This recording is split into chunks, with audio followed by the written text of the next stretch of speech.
What's up? What's up? What's up? God. What up? What up? What up? Top. All right, all right. What's up, faithful? This is always faithful 24/7 show. We are the Faithful Huddle. My name is Mark underscore Faithful 87. What's up, Troy Park? What up, man? What's going on? How you doing? All is well. All is good. I was first lady. How's it going? Good. Training camp next week. Absolutely. We ready. K Jizzle, what's up, my brother? It's always trade day, man. I'm looking through my binoculars out here, and it's looking right close to training camp time, man. Third trade season. Our GM, Prez, what's up, bro? Yeah, we chilling, bro. Happy to be back, Yes, sir. Yes, sir. So on behalf of the Faithful Huddle, we want to thank our faithful viewers for watching the show. We appreciate your availability and your time. So let's talk about our Niners. So what's up, guys? We've been this past couple of days, we've been getting a lot of news regarding let's start with Debo and McGlinchey, Jimmy G. About 3 hours ago, thanks to our general manager Prez, he notified us that the 49ers had signed what's his name? Robert Kimdichie. Kimdichie. What was he like a free agent or something? No, yeah, he was from Seattle, and he actually his whole career is he had a lot of potential, but he's always pretty much got hurt. So it's like a prove it kind of thing. He only played 9 games for Seattle last year, and every year for the Cardinals previously he didn't play full seasons either. Right. But on a per game basis, he's a beast, and I just look at it like, man, they wanted to be able to replace what they lost. It's almost like, and Prez, you understand what I'm saying? It's like, the Warriors lost. They lost Scott Anderson. They lost GP2, and then they lost Otto Porter. So you got to replace what you lost.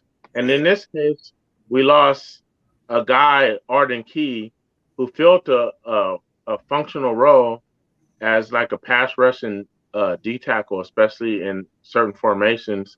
And I feel like they can do that with this guy. They can you get 6 to 8 sacks from this guy, it's lethal. Right. Yeah, I remember you saying that earlier in the group text regarding if he can manage to get 6 to 8 sacks, that would be good. I was watching some highlights of him when he's with the Cardinals, and I was impressed with his speed. I seen that his quickest speed was a 4.87. Yeah. And I said, okay. And it was also mentioned his injury history and stuff like that. And I was like, okay. And it was mentioned how he went from the Cardinals to the Dolphins and from the Dolphins to the Sea Chickens.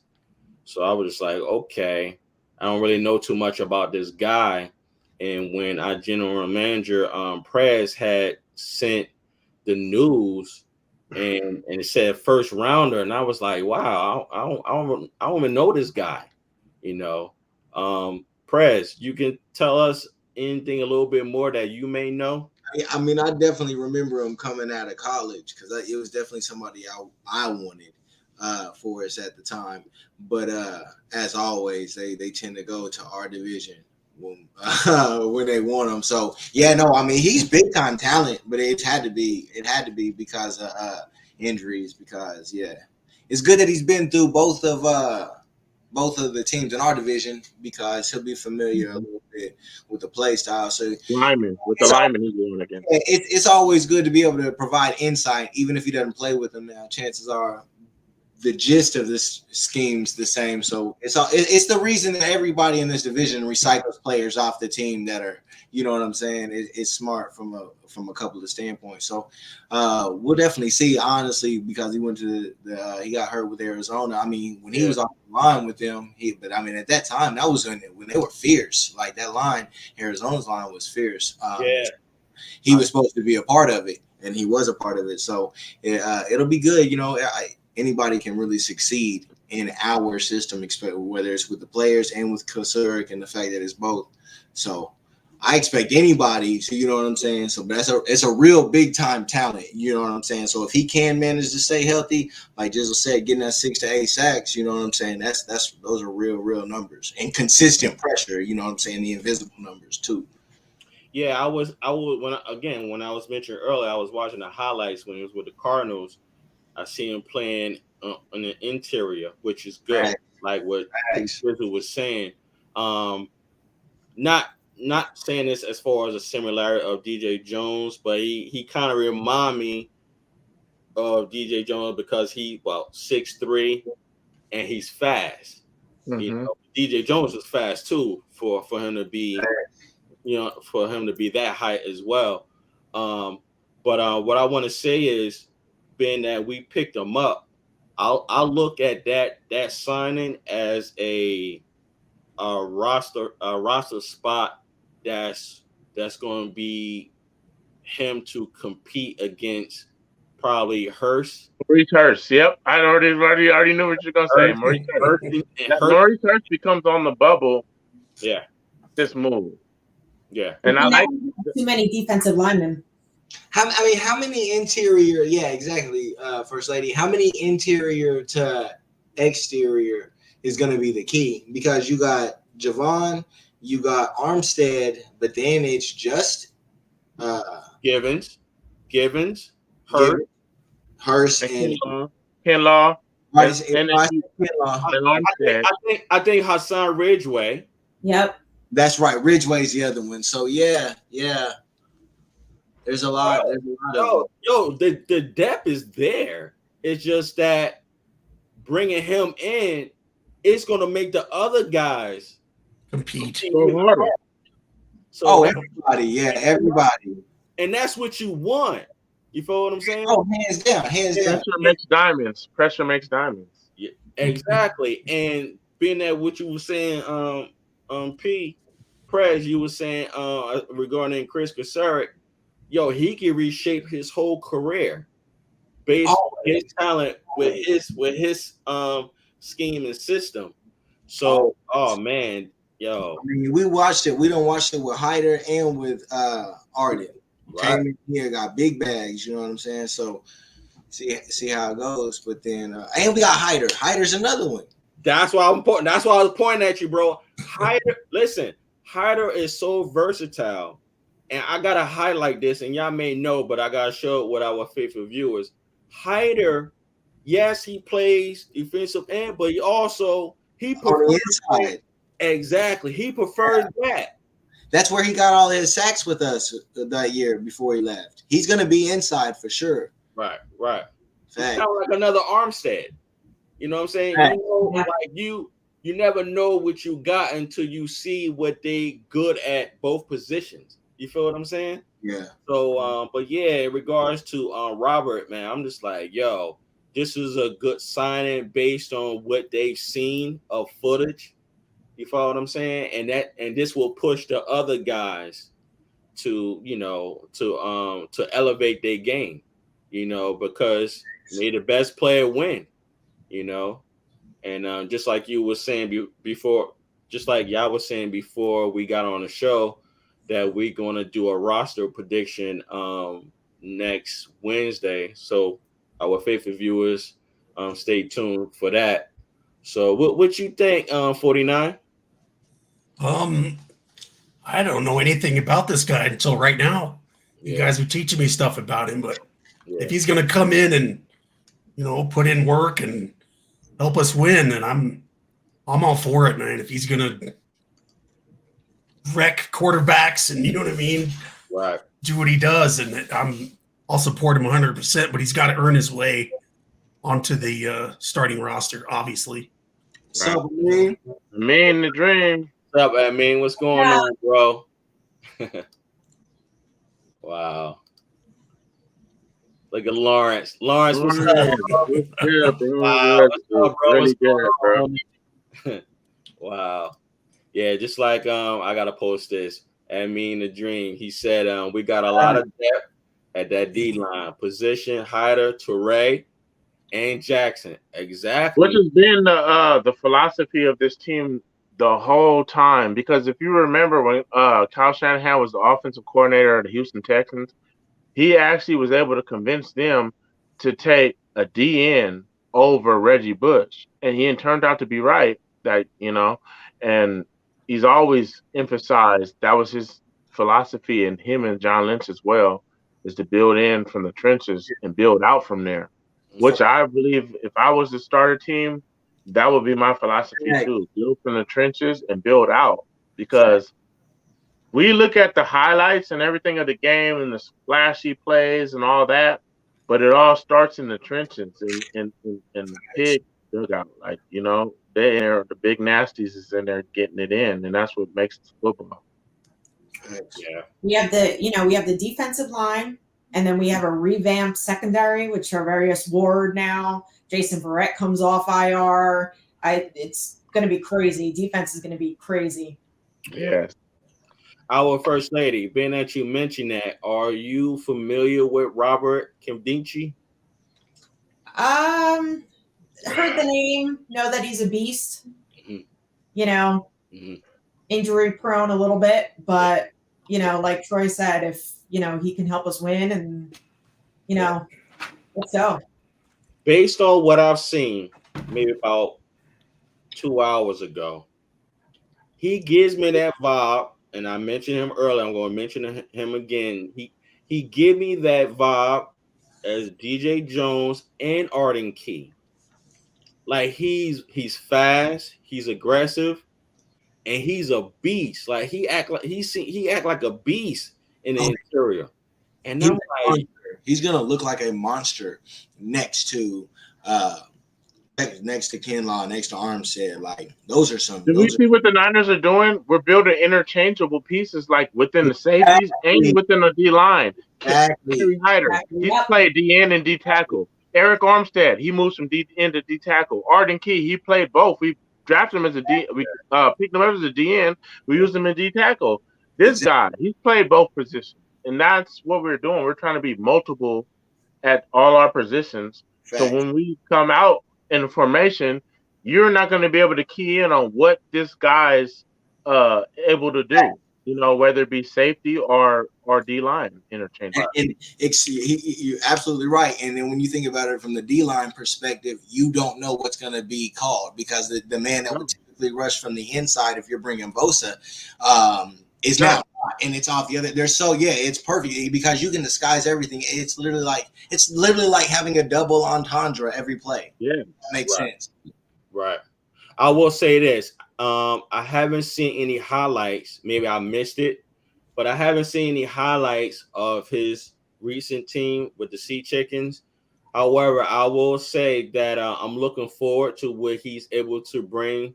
Yeah, he actually sacked Jimmy Garoppolo last year. I was at the game. He sacked Jimmy Garoppolo straight up through the middle on the pocket, and I remember it because I was there. But yeah, he did. Wow. And, do you know who? Okay, I was just gonna say, if you want to see like what he can be, it would be his college highlights. Yeah, and that would be what you would look at to see the talent that was to be able to judge. And I've seen that, but what I'm saying, I think it was Alaska, right? I've seen some of that, but I'm talking about I wanted something recent. Oh yeah. You know what I'm saying? And being that K Jizzle was just saying that, I'm like, okay, I'm gonna try to find that. However, he only had a few sacks with the Seahawks, and one of them was Jimmy G. Offhand, Jizzle, do you know who was guarding him on the line? Nah, I definitely don't. No, I definitely don't. I wouldn't even lie. Being that he's a defensive tackle, I don't know why I'm guessing Brunskill or he came up the middle. You said right? Right, because Brunskill he came up the middle. He can't be more like Alex Mack. What? Yeah, but we don't know. I don't even know how the Seahawks were using him. It could have been at the end, and he came in on the stunt. Yeah, I know he came up the middle. You know what I mean? You just have to account for the fact that that's he the thing. came in on the stunt. That's where Kosira comes in, and then those players that you have, because ultimately it doesn't matter what they've done anywhere. No one walks into, like, from a lineman standpoint, we are the mecca of the NFL. Like, there's no dude that can come in here that doesn't top end talent, got hurt similar to this, takes a chance, comes here for a 1 year to prove it, and then gets paid big. We watch it happen year after year with them. So it attracts any and everybody. I mean, these are huge talents that come through here. So you really can't, if they're healthy, they don't put up numbers, just because it's impossible not to put up numbers in the way we come in waves and how he does it. So yeah, it's a dream. I had asked a question earlier. I think you answered it, Jizzle, but I gotta ask again. Did the 49ers ever had 12 defensive ends? I don't know, man. Not. I think this would be the first time, to be honest, because we never really. I remember when we had Aldon Smith and Justin Smith, there wasn't really a lot of depth. It was Ray McDonald playing both sides backup, and he would sometimes play D tackle. Yeah. No, this would be the first time I remember in my lifetime that we had 12 defensive ends. Okay, yeah. I'm used to 11, and I'm just thinking, have we ever had 12? Because I think with this signing of Robert, I think we got 17 now. I think. Yeah, but they bring him in to be a D tackle, though. That's what they're saying. He's strictly going to play. Yeah, he's on the inside. He's on the inside. Yeah, right. I understand, but what I'm saying, as far as the defensive line, I think it's 17 now. Yeah, I think you're right. It's 17. Right. I think it's 17 now.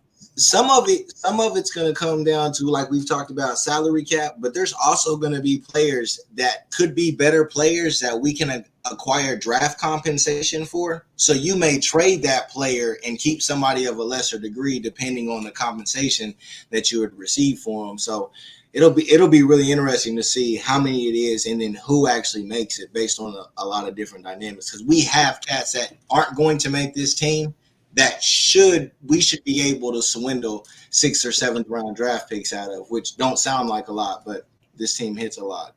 Gotcha. 49, you read that for us? Absolutely. I mean, the dream, thank you so much. Just wanted to thank you guys also for tuning into my last show. I appreciate it. Yeah. We appreciate you, Amin. Amin, that's my brother. Bro, anytime, man. You know what's up, Amin. You know you got it.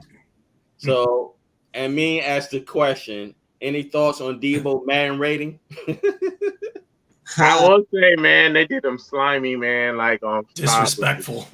Like, you got him Amari Cooper, for real? Like, he had a down season and Debo had his best season. How are you rated under him? And like, so okay. And it's not so much that he's rated under him. I would have gave as a Madden aficionado, I would have gave Amari Cooper 85, right in that range.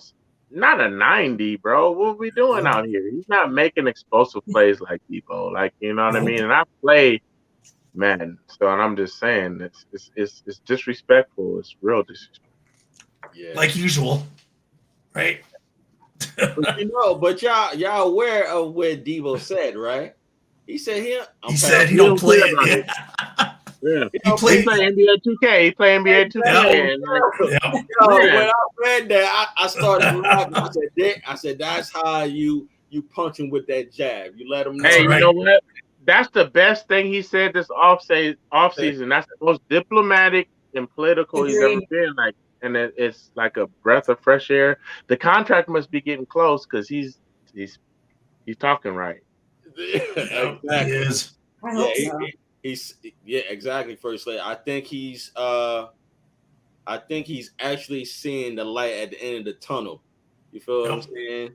In regards to number 10, hopefully be out of here real soon. I know he posted on his story. It was him and his trainer, I think, and the trainer was like, he's about to be paid or something like that. Yeah. So we'll see. But you know what, First Lady? I'm glad he corrected himself. At first, he said, we about to get paid. Yes. Hold up. He said, he's about to get paid. I was like, hold up. No, unless he get paid. So you better say he get paid. And I like how he rebound from that era, even though I know he came from a good place. But Yeah, I'm like, like, bro, come on, man. But anyway, But you know, when you work out, you when you lift weights, you could say I'm about to get my money. That's standard. So he was able to disguise it with that. Debo couldn't say I'm about to get paid. You know what I mean? This ain't Jerry Maguire, so you got to let your trainer talk. And you know what, Faithful Huddle, I can't see Debo like talking like that. Like honestly, when was the last time we ever heard Debo talk arrogantly towards the media, like verbally? Like, not, I ain't talking about behind the keyboard. I'm talking about like Never. So that's what I'm yeah, I saying. never heard it. No, and I understand that some people may paint him as a villain, like our brother Jimmy Ward. And I love the way Jimmy Ward does it though. However, but yeah, man, Debo never gives that vibe of arrogance and stuff like that. And like we had many discussions with our show previously, optimistic wise, I knew he wasn't going anywhere. Even when they put that out there in May, I was like, yo, he ain't going nowhere, man. You feel what I'm saying? He ain't going nowhere. And plus, when you got a good no, let me change that word. Great organization, and you have a great locker room, and you have an opportunity to win a championship, and you that close out of 2 out of 3 years. Come on, man. Windows wide open too. Who would want to leave that? Exactly. But I will say this. That's more on the Niners being smart and not panicking and trading him and meeting his demands than Debo, because Debo at the moment was like, I just had this great season and I need to capitalize while the iron's still hot, you know what I mean, so to speak. And I just feel like it's a good thing that Kyle and John Linson caved, because there was times where he was putting the pressure on them. Like if you go back to the club where there was like Debo stay with the Niners, and then he was doing the little nod. It's like, come on, man. You knew phones. If the camera wasn't on you, there's people taking video with their own phones. You know what age we live in, and like, to be honest with you, I don't really feel this new social media age. And I'm on social media all the time, Twitter, you all know, but I'm not really feeling the way people use social media to weaponize their agenda. Like you saw with Kyler Murray, he did the same thing Debo did before Debo did it, and Debo was like, "Oh, it working for you? Okay, let me see if I can do it." Like, and that's just, it's whack to me, man. Like, man, if you a man of your virtue and you go to war like gladiators, like football is like the one of the few gladiator sports there is in MMA, where you go, but the MMA is not a team sport, where you go out there with your brotherhood and you go to war against somebody. It's not like, this is just an exhibition. This is a game. They really go to war. People can actually die what they're doing. You know what I mean? And you go there, and I feel like if you make it all about yourself, you're letting your brothers down that you go to war with. But that's just how I feel. I feel like if we were still in the Harbaugh Trent Baalke era, he would have been traded. Yeah, I definitely agree with Jess, with the first lady just said. Seriously, he would have been. They would have folded under that pressure, especially Baalke and Harbaugh weren't even on the same page. Yeah. One of them would have did it to save face, and he would have been gone, and then they would have both been gone, and then yep. And then it's COVID season for Niners. You know what I mean? Yeah. 49. You can read this for us, bro. John V, my guy. What's up? If they expect my ass to play in less than $4 million in Cali with that tax bracket, I'm cool. Y'all have a good day, because if I were to get hurt, lose out on tens of millions, hell no. I know that's right. Hey, John B brings up a good point, because I think that the contract's close, but I don't see him stepping in on training camp without a deal, and I'm keeping it real, because he has too much to lose. It's a freak accident where he gets hurt, he loses everything there. So it's it's very we got to get a deal done with him. So It is a plus that he is in the area, though. Yeah, exactly. Yes. You speaking what I'm thinking. I think it's going to get done by August 30th. I think the only. Sorry, man. No, do you think, bro? I think the only obstacle is going to be the guaranteed money that he's going to want. Yeah. Which could be, who knows, millions upon tens of millions. You know what I mean? Yeah. Sometimes that's what people disagree on is the guaranteed money. Yeah. Like if he gets injured, he still gets that multiple hundreds of millions or whatever. You know what I mean? Yeah. Well, he's going to get paid, guys. He's going to get paid. When? It's going to be soon. I think I got it on my phone, but I'll be looking for days for it. I think Warner got paid. They finalized his in July. I feel like it was like the day before training camp last year, something like that. Yeah, something like that, exactly. And Kittle was same thing later. It was like in August, though. It was in August. I know Warner was July. I remember seeing July, and I think Kittle was in August. So that's why I was saying regarding Debo, I'm thinking he's going to get taken care of before August 30th, in my opinion. So, he's going to be good. He's going to be good. Yep. John V, we appreciate you, bro. What's goody, my friends? Good to be here. Likewise, man. Likewise. If you want to jump on the show, John V, I will. The link is in the chat room. I can send a link if you want, bro. Appreciate your availability and your time, man. Yes. So move right along. McGlinchey. I was watching majority of his interview with Brad from the San Francisco Niners show. Great show, Brad. Great interview with Mike McGlinchey. I'm pretty. I don't know if I can speak for everyone. However, I have high hopes for Mike. We know that we had some concerns of him as far as a pass defender. But I've learned a lot from him based on the interview with him and Brad. And he listening to it today made me very excited for him, because when he said that he was ready to compete, I believe him. However, he was giving a lot of props to the organization, for the organization. Saved his career, yeah. Exactly, bro. Exactly. And he's 27 years old, and for him to 27, I think he's 27. For him to showcase that acknowledgement to them, it speaks a lot of volumes, because he was also mentioning how he's not a patient person regarding his situation, but being that he was around experts, they kind of like told him and guided him, to get through this tendon, because it wasn't a quad, it was the tendon that's next to the quad, something like that. Right. So, but I'm very excited, guys, in regards to Mike competing next Tuesday or Wednesday. And he seems like he's ready. He seems like he's ready. I'm sure he's going to be up for some competition.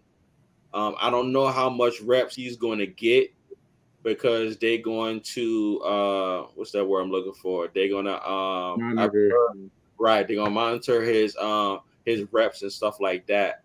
But he was also mentioning that his goal is to stay within 305 and 310 pounds. and he looks great. When I was watching his interview with Brad, he looks great, man. He looks great. He announced that he's engaged. First lady, is he from Jersey? I think he's from Jersey, right? Yes, he is. Yeah, he's from like South Jersey, like the Philly area. Yeah, because he mentioned that he was in Jersey Shore doing the interview with Brad. And I was like, yo, I thought he was from Jersey. Yeah. Okay, cool. Because I think he mentioned also that he had moved to Arizona, which is cool. So guys, what y'all think about McGlinchey? Expectations regarding training camp next week? I'm excited for him. I like the fact that he said that he feels better than he ever has. Like even when he was playing, him and Javon Kinlaw saying like the same things. So that's a real positive. Like especially the two of them with their weight and stuff. So I'm excited for him. Right. You know what I like about him too? He owns up to his mistakes. You know, he's a regular guy. Yeah. And one thing about him too, based on what I was saying, that he recognized his mistakes. However, he also made great points about the first downs and the second downs, how he do good on those plays, but the third downs where it means the most, he gets, what's the word I'm looking for? He gets criticized for a bad play. Yes. That he would do on a 3rd and 5 or 3rd and 7. You understand what I'm saying? And he made some good points that, you know, I'm using my words, that there are many good downs that he do. It's just that it be the other downs that gets magnified based on, you know. Okay, let me say something about that. First off, I'm definitely rooting for him, but like I feel like he's the biggest gambler on the line. I'm skeptical for this reason, and just real for piggybacking off what you said, it's those third down ones that he gets the gripe for. But it's not that he's losing those battles; it's the way he's losing those battles. You watch, he actually gets pancaked by the defensive linemen so many times. It's like, and almost and. And I'm a tall guy, and I hate to even say that his height might be a detriment when somebody gets under your pad and gets leverage on you. That's what you never want to do, because I played defensive end my junior year of high school. Good point. And I noticed when they got under my shoulder pads, they would use my height against me. And that's what I never let them do. So I started using my arms to never let them get to my shoulder pads. I was using my long length, so you'll never be able to get them hands under that shoulder pad. Because once you get that, you can control me and move me like I become your private dancer. That's what he does a lot of times. He's dancing and turning, doing what they want him to do, you know. And that's where he gets into trouble. And it's not he's losing those reps. It's the way he loses them. And it's when you can see it on TV, because there's I can't remember what lineman said it. The best testament you can give to a lineman when you don't even notice them. When I noticed this dude just getting put on his back on the way to the quarterback, it's noticeable on the screen, and it's never a good thing. Yeah. But you know, go ahead, Price. I was just we definitely need him to perform well. Like, you know what I'm saying? We need him to be that cornerstone and be that. So that's first and foremost, you know what I mean? Yeah, I mean, so it just depends. I mean, we'll see how it goes, but definitely I will say it's odd. And this is with no context other than what you said, because I didn't watch the interview, but with a no context, like it's weird to say that about third down when the fact is like that's when you're going up against the premier pass rushers in the game, and that's why they're paid in that. They get their money. So it's an odd thing to say with no context. So it could be completely different. You know what I'm saying? It's just a segment, so I'm not saying this. But for somebody that has been criticized that he doesn't produce in the money downs, and then for him to like say that, it's like, bro, that's when you're going to get your most money. Like that's the reason Trent Williams is the best player in the NFL, is because he stops Joey Bosa on a day-to-day basis. He stops the top players. He's basically saying I'm paid Yes, to sir. run block. That's what he's Yeah, yeah, basically yeah. telling you. I'm a two down. And it's cool if you self aware like that. It's just weird. It's just a weird answer for somebody But that's. if he works on that, at least he's acknowledging that that's something that he has to improve. No, 100%, for sure. But you know what? I always said in regards to Mike McGlinchey is that he had to work on two things, in my humble opinion, was his strength. Because just like Jizzle was saying, he get overpowered, being that he has that height. Just like Jizzle was saying, they get underneath his pads. Two, McGlinchey needs to work on his footwork, going backwards. You follow what I'm saying? And back in the day when I used to watch, I'm like, yo, do he need to get better cleats? Because it just seemed like he was getting pushed and he was sliding back. And I'm like, yo, he need to work on his footwork going backwards. You feel what I'm saying? And so I'm just happy that he's healthy. He's more in shape. He's stronger. And I just hope that I just hope that he works on his footwork going backwards because they're gonna run techniques on him, especially on the third down. And I'll just piggyback on what you were saying, Prez. He was mentioning, and I'm just gonna paraphrase. He was saying how he know when it comes to third down, the defense is going to bring their best stuff. So he's aware of it, and he was saying it. He's aware of it. You follow? And he said that he was saying that that's what he's going to work on his technique. You follow what I'm saying? Because just like you were saying, that's what it boils down to, that third down, whether it's third down and 5 or third down and 7 or whatever the case may be. But my humble opinion, I just think that he should get stronger, and he probably has, and he should work on his footwork, going backwards, man, because just like Jizzle was saying, when you're that tall, when you got a defender getting underneath your pads, you're like helpless at that point. Exactly, man. Exactly. I got another story about that. Like, so when I was going to Fresno State, I was in the dorm with this guy his name was Stephen Abbas, and he was only like 140 pounds, but he was the national wrestler in the nation. He was number one. And so we knocking back some drinks, and then I'm like, man, bro, I think I could just put you down, bro. So we got it in the dorms, man. And this little guy, every little way I would go and just try to just get him, man, he got under me and he used my height against me. I started watching what he was doing.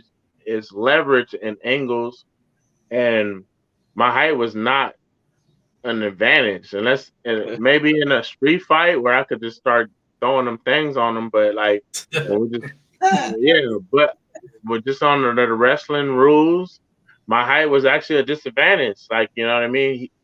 He was the only way he can make a tall person feel small, and I felt small at that instance.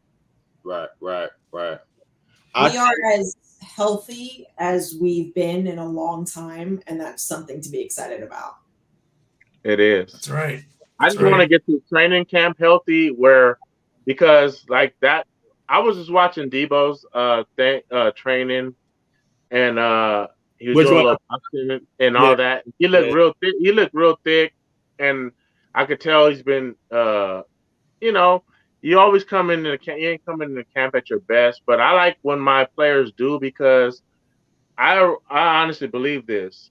That's where the most injuries happen, is when you've had that break and you come in and you try to quickly adapt back into football mode. Like, there's no substitute for football. Like, you can train it all you want. There's no substitute for hitting and the physicality of football. And I feel like those first couple of weeks when you try to adapt back, you notice how many injuries you hear. Like, and I played dynasty football, and I had J.K. Dobbins go out, and the old boy from Jacksonville, the running back. I can't even think of his name right now. There was a rookie last year. I had them both on my dynasty team, and I'm looking like, bro, before the season started, I already lost 2 running backs, and that's where the most injuries happen because your body's not adapted again. And I just got a piggyback of you and our first lady. And I've sent this to you, all of you, before, and I just got to read it. Here's how the injuries have broken down in the Kyle Shanahan era. In 2017, the injuries were rated 10th most injured team in the league. 2017. Yeah, we were in pads. We were in pads more than most teams. Yep. 2008. We did have more padded practices come to find. Yeah. 2008. Mike Shanahan was known for the most padded practices, and I think Kyle's learned from that. Don't do that. Right. Okay. So 2018 was the 4th most injured team in the league. Bosa went out that year. 4th. Wait, actually, Bosa was. No, 20. that wasn't Bosa. Yeah, Bosa was. Yeah, my bad. I got it wrong. That was Jimmy. Huh? That would have been That Jimmy. was 2020 when Bosa went out. My bad. Yeah. Fucked up. Jimmy, I know.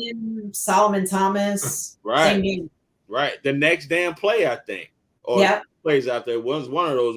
The next play or 2 plays after that. No, I was saying 2018 was the Jimmy year of the injury, right? Oh, the ACL. Oh, yeah, it was. Yeah, it was when he tore his ACL. Yes, it was. Yeah. I didn't know you said Jamie. I heard Bosa. My bad. So that's exactly what happened. Okay. And now changed his trajectory of his career. 100%. Check this out. Yeah. Our Super Bowl year in 2019 was the 6th most injured team in the league. 6. People don't talk about how injured we were. If we did not get that bye, we had 4 starters that wouldn't have played in that game. Prez, I remember you saying that a couple of shows ago regarding us being in the top 10. Man, we had big facts. We had to win that shit, man. We was down dirty. We were down, man. There were so many cats out, like 14, 15, like we was all do or die. You know what I'm saying? We was going through it, dog. Yeah. That was crazy. That was a crazy run. So we got to keep that in mind regarding Kyle Shanahan era. Now that's 2019, the 6th most. 2020, we had the most injuries in the league. Facts. It broke the record. Oh, yeah. It broke a record. It did. Yeah, that was crazy. Facts. And I'm just sharing this with the faithful Huddle and our favorite viewers because our first lady and Jizzle have brought it up. And I want people to understand the purpose of our depth now. Come on. The importance of our depth. And then you throw in the division that we did it in too. Literally, not only the NFL's toughest division going through those years with all those injuries, but literally one of the this last 10 years in the NFC West has been like one of the best decades ever in football as far as like records and championships and Super Bowls appearances. Like the NFC dominated. So to have those injuries and there to be where Shanahan's at, that's why people that criticize Kyle, it's like, bro, are you kidding me, bro? Exactly. And it was calling. Remember when we were 3-5, they was calling for his job. Oh, remember? Yo, they was calling for his job like crazy. Remember 49 Jizzle? Not me. I was calling for Jimmy G's job. I was calling for Jimmy G's job. But you know what I'm saying. Remember we was mad. No, many people were though. Yeah. You ain't lying. On Twitter, if you was outside, you know. And yo, I'm not gonna say I'm not gonna say this one. I want y'all to guess. Do y'all know top 10? But do y'all know what number we were for last season? 3. Nah, I would say 20 something. First the lady? Injuries really weren't a big thing. We went to the NFC Championship. We couldn't have been 3 and made the NFC Championship. First lady? I'm gonna say anywhere from 17 to 20 is my guess. Okay, Fred says 3. You say in between 20. Our first lady? I'm gonna say 21. 49. I'm gonna say 12. Okay. Y'all all wrong except for Prez. We was the third most injured team last year. The third. How? Wow. Yeah. Now, Wow, you have 16 from from D Ford. You have 16. Well, not 16. You got like 13 from Kinlaw. You got it goes down the list. You got Jason Verrett. You got a bunch of people that add up. Yeah. Wow. Man. So that's the second That's most. crazy, That's man. the second most injuries we had within the 5 years of Kyle Shanahan's era. Next. Guaranteed, if you do the average of all the people in the NFL, I can't imagine that's not number one over that 5 year. If you did the average, number one in the NFL most injured team, two Super Bowl or 2 NFC championships and a Super Bowl appearance outside. So to our favorite viewers, our depth is so important, especially the defense. However, our depth for the whole team is very important. Just keep in mind, 2017 we was the 10th most. 2018, we was the 4th most. 2019, we was the 6th most. 2020, we was the most. Last season, most. Right. Our general manager hit the nail right on the head. We was the 3rd most, which is the 2nd worst injuries we had within 5 years of Kyle NFC championship. Yo, let me ask y'all, why do you think this is like this? Like, is it just because smash football on both sides? How physical we play. Yeah, I guarantee you, there's no one that plays like us. Like we play like a cold weather football team, if that makes sense. You know what I'm saying? Like we're a physical team. Yeah, absolutely. We're a physical team. I'm not saying that's the reason. I will always say it's unfortunate, you know. However, you know, and I don't want to cut you off, Prez, but I just think that we're a physical team. And one thing I love about our organization, they pick players that love football. Facts. You follow what I'm saying? Yeah. Prez, can't do your thing, Prez. No, you're absolutely right. And then we're when it comes to offense, you know what I'm saying? We're a fast-paced, long play stretch, but bigger than that, it's a yards after catch. So our wide receivers are constantly getting tackled or running over people in different things. Yes. It's just how they play the foot. It's just how we play the game. And it's a short with Jimmy. It's a short over the middle. So there's a lot of contact. Period. And typically wide receivers getting hit by linebackers and things of that nature. So there's a lot that goes into it for sure. And Mark, to your point of, you know, depth is important. Like as soon as we signed, Nimdiche today, like people were like, oh, you know, we have so many defensive linemen. Why do we need another one? Blah, blah, blah. You know, like it's crazy that people just can't in case outside the box. And that's why, First Lady, I'm glad that you brought up the injuries and K Jizzle was also mentioning it. That's why I went to my phone because I remember I sent it to everyone in a group chat before, and when you mentioned that, when y'all both mentioned, I was like, "Yo, we gotta magnify those situations because they play a huge part within that 5-year era. We can't throw that behind us and be like it don't exist. It exists. You know, that's why. You know what? So now knowing that, and I never knew that we were the 3rd most and made it NFC champion. That's crazy. So having said that, it's really a slap in the face that they didn't turn to Trey Lance when your most integral cog of your engine was compromised, and you invested 2 or 3 first-round picks, depending on the way you want to view the situation, on this guy who hasn't shown you any kind of way. Matter of fact, the Houston game, he won that. We needed that to go to the playoffs. He showed you enough. Why did you not turn to Trey Lance? And I will go to my grave believing he was hurt. That gave us a better shot to go to the Super Bowl.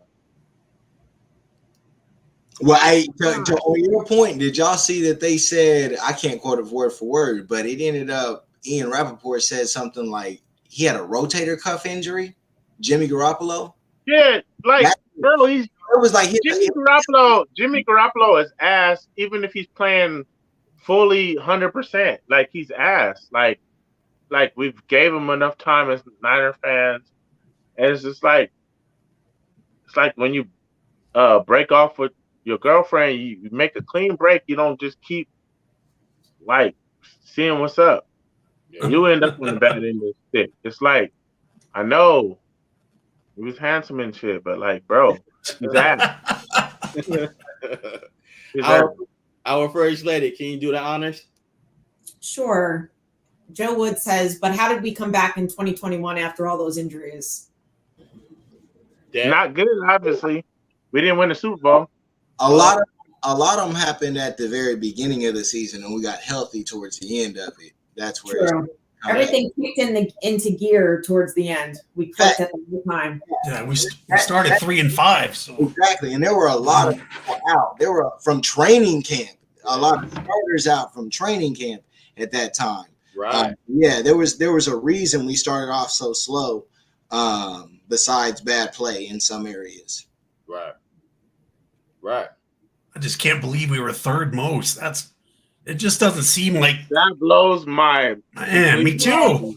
It doesn't seem like that's because we had so much backup, right? But, we got so much. The way we should be looking at it is like, so John Lynch and Kyle Shanahan are really they're them. They're him because. Them. Hell yeah. If they wasn't, how would you be able to even do that? You can't. In the toughest division in sports, in the toughest division in all of sports. Yep. It's crazy. It's crazy. And to be honest, that's why I get so passionate about Jimmy. It's because, man, regardless of anything, Cuz is playing some of the hardest competition ever in the history of football in the division. It's not easy to win in this division. And so that's Jimmy won in this division regardless, and he's playing in an extremely difficult division to play in. With that said, shout out to Ty Austin. What's up, bro? I appreciate chatting with you on Twitter. Yeah, me and Ty will be chatting. He was looking forward to listen to us. Ty says 49ers are built for the D line first. So having good depth there is key. I agree. Right. What you guys think? Fact. I agree. I believe that we're gonna come in and we're not gonna give you a lot of time, but the upgrades in the secondary, which various wards, and then I honestly want to rehash something I said previously. I feel like I was wrong, and I feel like Mark was actually right. I actually think Hufanga is going to take that from a safety spot, bro. I honestly believe with this aggressive. Funga's my guy. I mean, so let me finish though. Let me just hear what I want to say. I would actually believe he's not the best. Do I hear a butt? Is that a butt coming? Yeah, there's a butt. There's a little butt. There's a little butt. You know, little butts matter out here. Like, so work if you know how to work. But anyways, I do believe that even my boy, Mr. User Pick Six, Tavares Moore is a better coverage guy. Even maybe Leon O'Neal from Texas A&M might be. But I feel like the way they're going to go with an aggressive mindset, and John Lynch was a former strong safety as well. I think they're going to go with Hufanga. He's been trained by Palamahu. With this secondary, it's going to hold up. So a safeties never should be one-on-one. And you just want the most aggressive, best hitter, and Hufanga is definitely that. I think we're going to go with that, and we're going to it's going to be predicated behind a pass rush that pins their ears back and just goes after quarterbacks. Yeah. But you know what? Let me tell y'all why I'll support that decision if they was willing to make it. Because just based on, I love to read. So based on reading like multiple articles, I've been reading a lot about him as far as his development and also his knowledge of the game. And it was they in awe, and they also admire his wisdom of the game, and it was mentioned that he's a good communicator. You follow what I'm saying? And I was like, yo, that's what you need as a strong safety. You need someone that's a good communicator and someone that is I'm gonna use the word wise at that position. And this is only going to be his second year, so Right. that will show you, like, yo, he's studying the game, and he's building that camaraderie with Jimmy Ward. You follow? Because at Right. one And Jimmy Ward already put his stamp at the beginning of the camp, if you saw that. And also just knowing that he's training with Palomahu, who was that in the box safety. He was probably the most elite in the box safety Hands that down. was doing. Yeah. Hands Because he was making plays that wasn't even in the box. He was ranging out that box. He was like the Tasmanian devil. He was right there anywhere you didn't want him to be to disturb your offense. He was doing that. He spent Palomalu spent most of his career as the top 3 defensive player on the field. As a safety, insane. It's literally insane.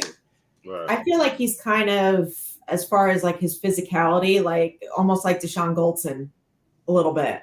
Yes. Oh man, I mess with that. Like, Deshaun, because there have been times. I'm sorry. There's been times where I was like, man, could that Deshaun Goldson, Tony Paris, tandem play in today's game? And I don't really feel like, because they took a lot away from the defense, you can't try to like really put your mark on the game. Like, I remember Tony Paris, that NFC Championship against New Orleans when Alex Smith made that big run. Before that, Tony Paris put the old boy, the running back, I can't think of his name right now. He put him out, like knocked him out cold, and that just inspired the whole team to say, hey, we're about to go win this game because we're going to hit him in the mouth. Man, there ain't nothing like that. There ain't nothing, because then you have Patrick in the middle, with Navarro. I mean, that's and Navarro. That's what I'm saying. You had hitters at every level, and like you were just taking their will. And but I don't think the rules dictate that you can have that kind of advantage again. You can't. Yeah, they took that out. Hey, Jizzle, check that out right there, Jizzle. Hey, that was Dante Whitney that knocked dude out. I call him Dante Hittner. Yeah. And actually, I got season tickets, and I went and chopped it up with him because he was doing his little what do you call it, the Niner whatever. Yeah. And yeah, man, he's a cool dude, man, and like, but he's out there to hit, man. He's all about business, man. He still looked like he want to hit. Yeah. Oh yeah, they were afraid. They were afraid to go over that middle and they right. Yeah. And plus, Vic Fangio, his defense is about keeping everything in front of you. Exactly. So, they had to get hit. You had to get hit. You're not beating me deep. I got 2 safeties deep. That's how I play my stuff. Plus, when you playing this defense, you better hit somebody. Fact. Oh yeah. Right. And this defense now, it's good. I mean, we hit as hard as you can for a team in the NFL. With talking about this, man, just makes me realize, man, we should have a couple more Super Bowls like that. That team. I wouldn't even just say the defense. Man. We didn't maximize it the way it should have been, and I don't know. Thanks. We were hands down some of those other, because that was like a 4-year run. A couple of those years, we were hands down the best team in the NFL, and it wasn't really even close. I'll tell you the one that hurt me the most, and I probably told Mark and Troy knows for sure. The Kyle Williams one, man. Man, dude. We had when we would go to the play the Patriots in the Super Bowl with no Gronk, and we had already beat them that year with Gronk. Yeah, smoked them with Gronk. We played it without Gronk. Come on, bro. Kyle Williams, why are you trying to be a hero? Why are you fumbling 3 times? Well, 2 times they recovered. The other time we recovered. Bro, you blew it. You try to be a hero, and and I did that was my first year on Twitter, I believe, and I did feel bad about, he was getting death threats, and then I found out his dad was White Sox. I think he still is a White Sox front office guy in some sort of matter. But I felt bad because like that's what people turn to. I never did anything like Prez, who be saying that, Prez? What'd you say? I said, who be saying that? You see what Ty said? Oh yeah, we don't say that name, man. Facts. Hey, Ty, I fucked with you, man. You understand that pain, man. I only wanted to say it like that was my biggest hurt as a Niner fan. Facts.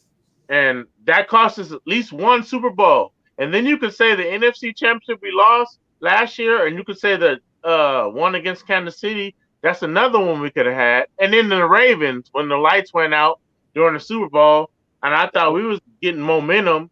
And then I hear all these haters, mostly Raider fans, talking about, oh, well, that might have helped y'all. Bro, did we win? How'd that help us? That's not helping us. If you watch the game, our momentum was building. Come on, bro. Yeah. They came out and ran an opening kickback, right? Right. That's what they did. Yes. Exactly.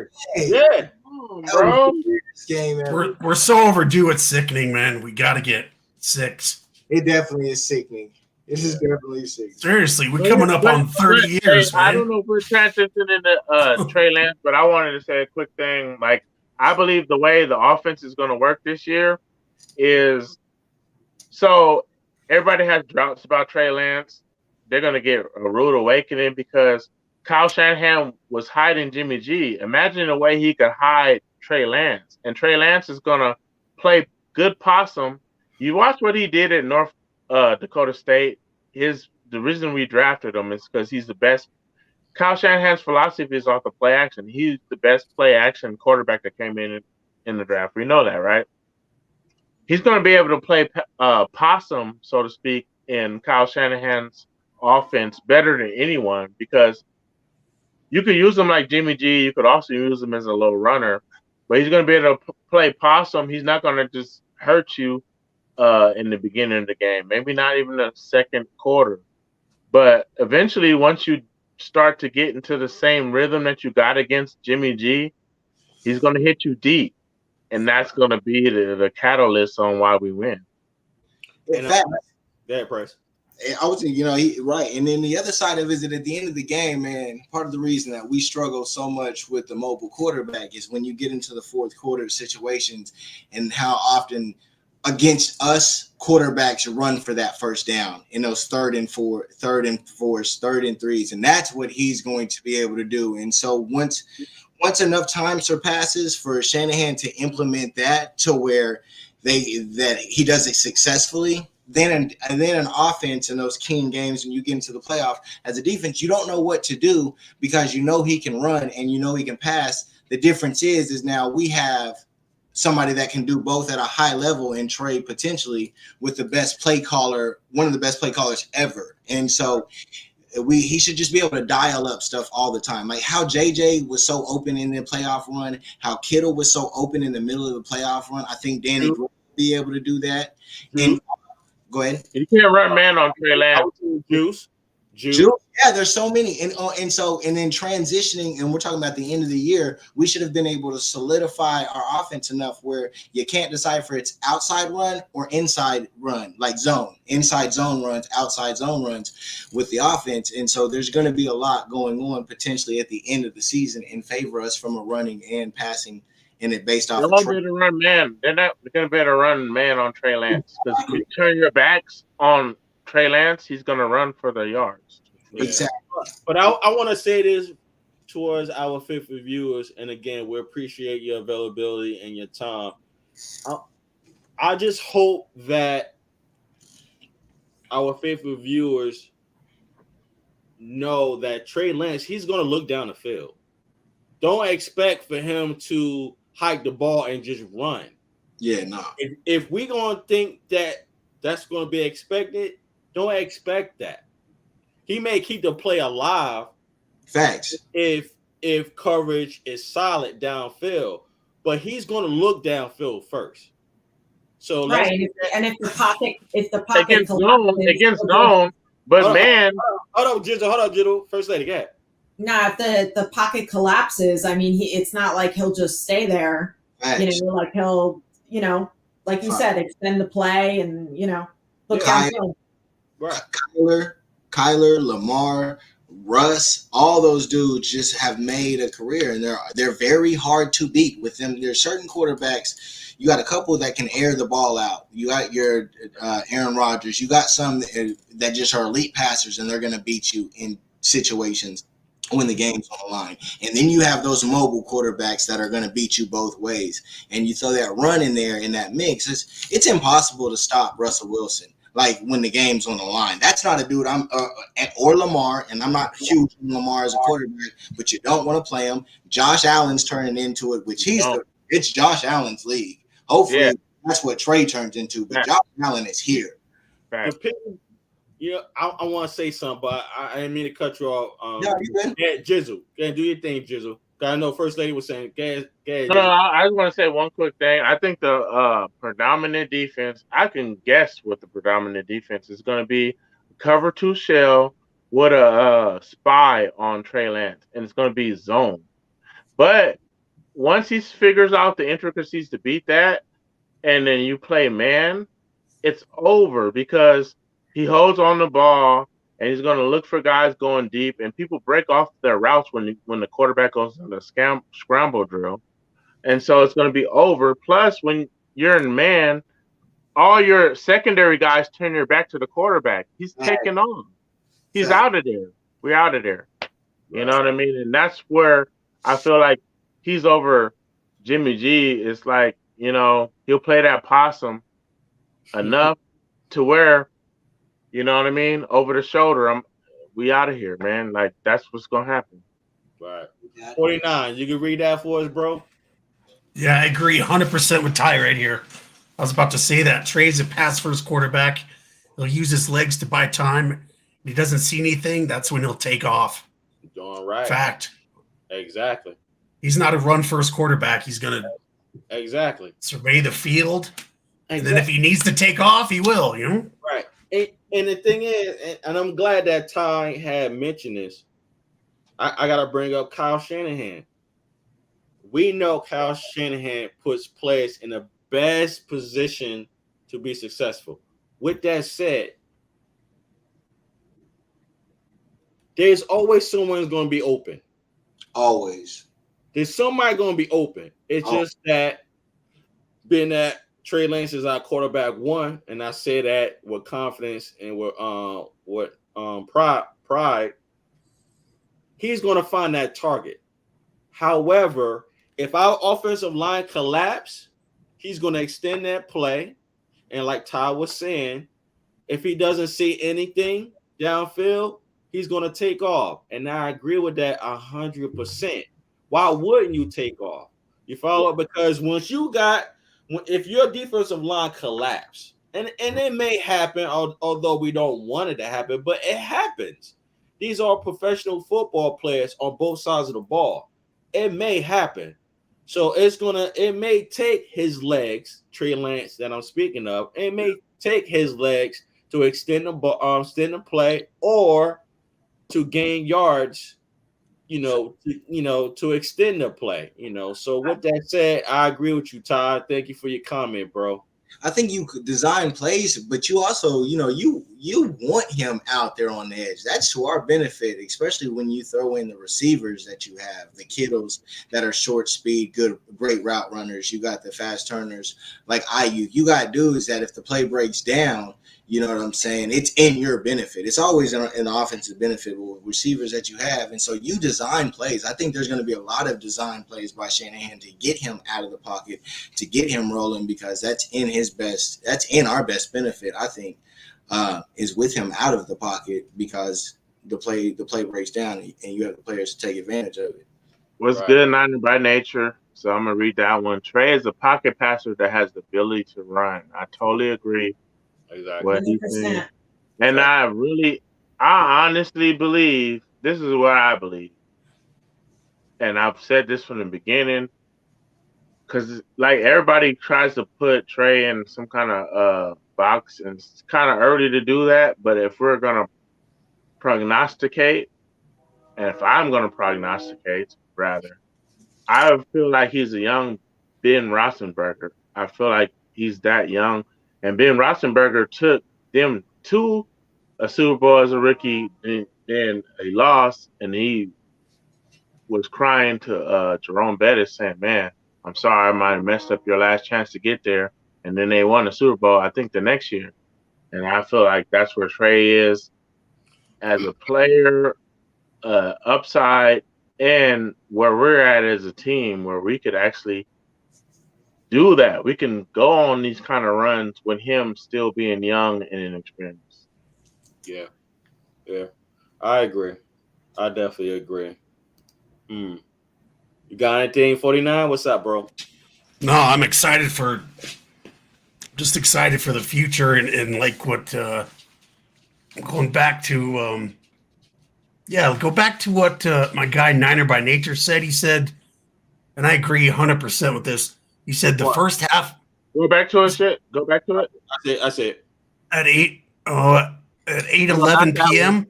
Not that one. Not that one. he said the first thing. Oh, which one? The first half of the It was the one you season. said before this. It's not this. It's not this comment. I can, yeah. It's before It's this one. Before Damn. Okay, I'm damn. Oh, okay, I see it. My bad, guys. boom. Yes, this one right here. Facts. I was saying that last week. They're gonna get Trey like kind of built up, you know what I mean, to get him comfortable, and then they're gonna unleash him. Yeah. The second Play half. possum. That's what I've been saying. They're gonna play possum and Yes. hide him a little bit, Yeah. but Yep. he's way more dangerous playing possum. That's what the terminology comes from. That run game, we definitely gonna need that run game, man. Them road Yes. games off top. And I will tell y'all, that's the guy I think it's the biggest slap on person. I think that's gonna have a big thing is Davis Price. I really believe that they took him third round for a reason. He gives us an extra dimension where we can get those tough yards, which is what cost us in the NFC Championship. Like, so Kyle Shanahan obviously didn't trust Jimmy G to put it in his hands, and there were two times. There was a 4th and 1 and a 4th and an inch, if you guys remember. We didn't get either one of them. I think we punted on the 4th and 1, and then the 4th and inch, we went for it with a run, and we didn't get it. And Kyle Shanahan, that's burning. It's scalding. It's almost like he's getting. We talked about that, Jizzle. You remember? I know we did, and that's why it's so strong in my brain. It's like I'm getting branded into my brain. I feel like that's the same way Kyle Shanahan is. He's like, I can't have that happen again. I need a bruiser that can get me the short yards. I can still run my outside zone and have the finesse guys like Elijah Mitchell and. But you remember who missed the blocks, right? It was two. It was two guys that missed the blocks. It was Kittle. Kittle missed a block. And Juszczyk. And thank you. Yeah. But Davis Price probably still could have got that though because he's a bruiser. Yeah. You need a bruiser. Yeah. More than that, those like why Trey wasn't brung in to get that yards with him being 6'3". Anyways, I never. Thank you. That part too. I would have started Trey. Now you're getting to where I'm saying. But here's the biggest thing I'm gonna say real quick is football is a game of inches. It is really a game of inches. And any little mistake that you make regarding those inches, it's a bad chess move. Yeah. Those are definitely situations where Kyle has to, you know what I'm saying, respectfully, he has to get better. Better in those situations. Yeah. I really have no clue how they're gonna use Price. I can only guess. I think they might use him more aggressively. That's the key. Aggressively in the red zone. Oh, of course. I'm gonna make a prediction right now, and you guys can hold me to it. He's gonna lead all running backs in touchdowns, and I would almost bet my rant on that. Like, I think Jeff Wilson has a good chance to get cut. he would have a good chance because he's a touchdown guy. He's a touchdown guy. I know. But I'm trying to tell you, Davis Price puts him on notice. He's on notice, Mark. He's on notice, bro. He's on notice, bro. He could be on the bubble. When we talk about this bubble and we're talking about keeping deep right. Hey, Jeff, they talking about you, bro. Nah, man, you coming for my boy, man. Well, he can't. I'm not. I don't make any decisions. I don't make no decisions. I'm telling you, somebody's coming for him. You should tell him. Somebody, not me. I don't make no decisions here. I'm asking you, okay, the faithful huddle. Who's coming to take the spot? I have to take it back because Sermon, they have invested more on him. So think about it. If it comes down between you and Sermon, bro, who's going to take him to the airport? Who's going to drive him to the airport is all we got to think about. Because we're not cutting our third round pick from last year. We're cutting you. Well, they keep 5. So none of them are getting cut. They keep 5. Juszczyk is one of them. So none of them are getting cut. Like they're all 4 going to make the squad. No. Think about this. If we keep an extra DN or an extra something else receiver, it could be any of those extra things that you feel you have to keep for depth reasons. Then somebody gets cut that you don't really expect. It's just how it goes. And when you trim down to 53. Facts. You know? But if you do that, not all of those dudes are dressing on game day, so therefore you can't stash them on the practice squad. And that's more reason why you cut Jeff Wilson. He doesn't play special teams. No. Now, if you're the guy that double multiple guys, if he's coming down to, if our final roster is coming down to 4 or 5 spots, you're absolutely 1,000% right. Yeah. You got to keep the guy that's young and he's willing to do whatever to keep him in the league. He'll play special teams and play his role. Yeah. And we should probably skip the running backs position next week. Whoa, say it again first. We should probably skip the running backs position next week. Who? Oh, no, we're not. Nah. No, we're not. So, wait a minute. Let's think about it. Let's be real. Who's the fastest back that we have? Elijah Mitchell. Stop playing. Mitchell. Wilson? Running back 1. Elijah Mitchell is faster than Jeff Wilson. Yes, sir. Bro, come on, bro. He's younger and he ran he ran a 4.32. He ran a 4.3 something. He ran a 4.3 something, and Jeff Wilson ran that like 6 years ago, 4.4. He's a touchdown guy. He's not nothing long speed about Jeff Wilson. No, Jeff Wilson fast, yo. Respectfully, in my opinion, the difference is between Elijah is a cutback. He can cut out, he can take the hole, he can cut back. Wilson's not cutting back. Sermon cutting back. The rookie Davis Price, cutting back from what I've seen. You know what I'm saying? The part of the reason Jermichael has held on so long to Hasty is hoping that he would feel, because no one was as shifty as him out of the backfield. So with speed in this offense, when you're dealing with the zone run, it has to have the ability to make fast cuts and scoot out. So that speed has to be able to do that in the same facet. And that's where I think Wilson loses out in this offense compared to who's been here. And don't get me wrong, Wilson is a good touchdown guy. He's a good touchdown guy. But he ain't in the middle, in between the 20s. He ain't that guy that's going to keep moving the chains for you. I don't know, guys. I need to see what Sermon can do. I know you like him, Mark. I'm excited for that guy. Oh my God, man. Jizzle said it earlier. He wouldn't have gone and spent a third down pick, Shanahan and Lynch on a dude that's not a bruiser if we had our touchdown short goal. They don't have the touchdown. They tipped their hand when they spent that third round pick. They tipped their hand. You know what it is with me? I mean, cut you off, Jizzle. What it is with me, Jeff Wilson, he has the knowledge of the playbook. He's fast. He is crafty, but he also fights for those yards. You follow what I'm saying? I don't think he's gonna get cut though, guys. No, he ain't. But it depends on who they keep. Yeah.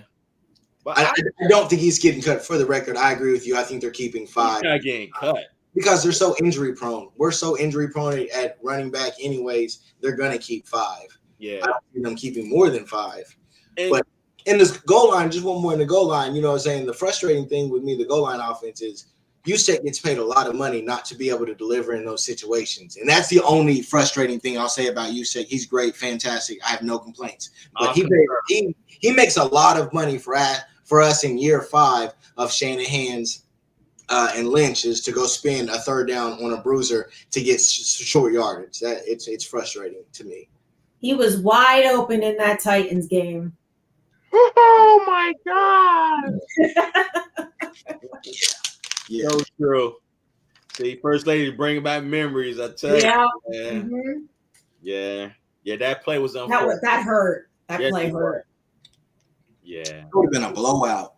I think my grandmother could have made that pass. Yeah, but on the flip side, I think that loss is a major reason we got to where we got to.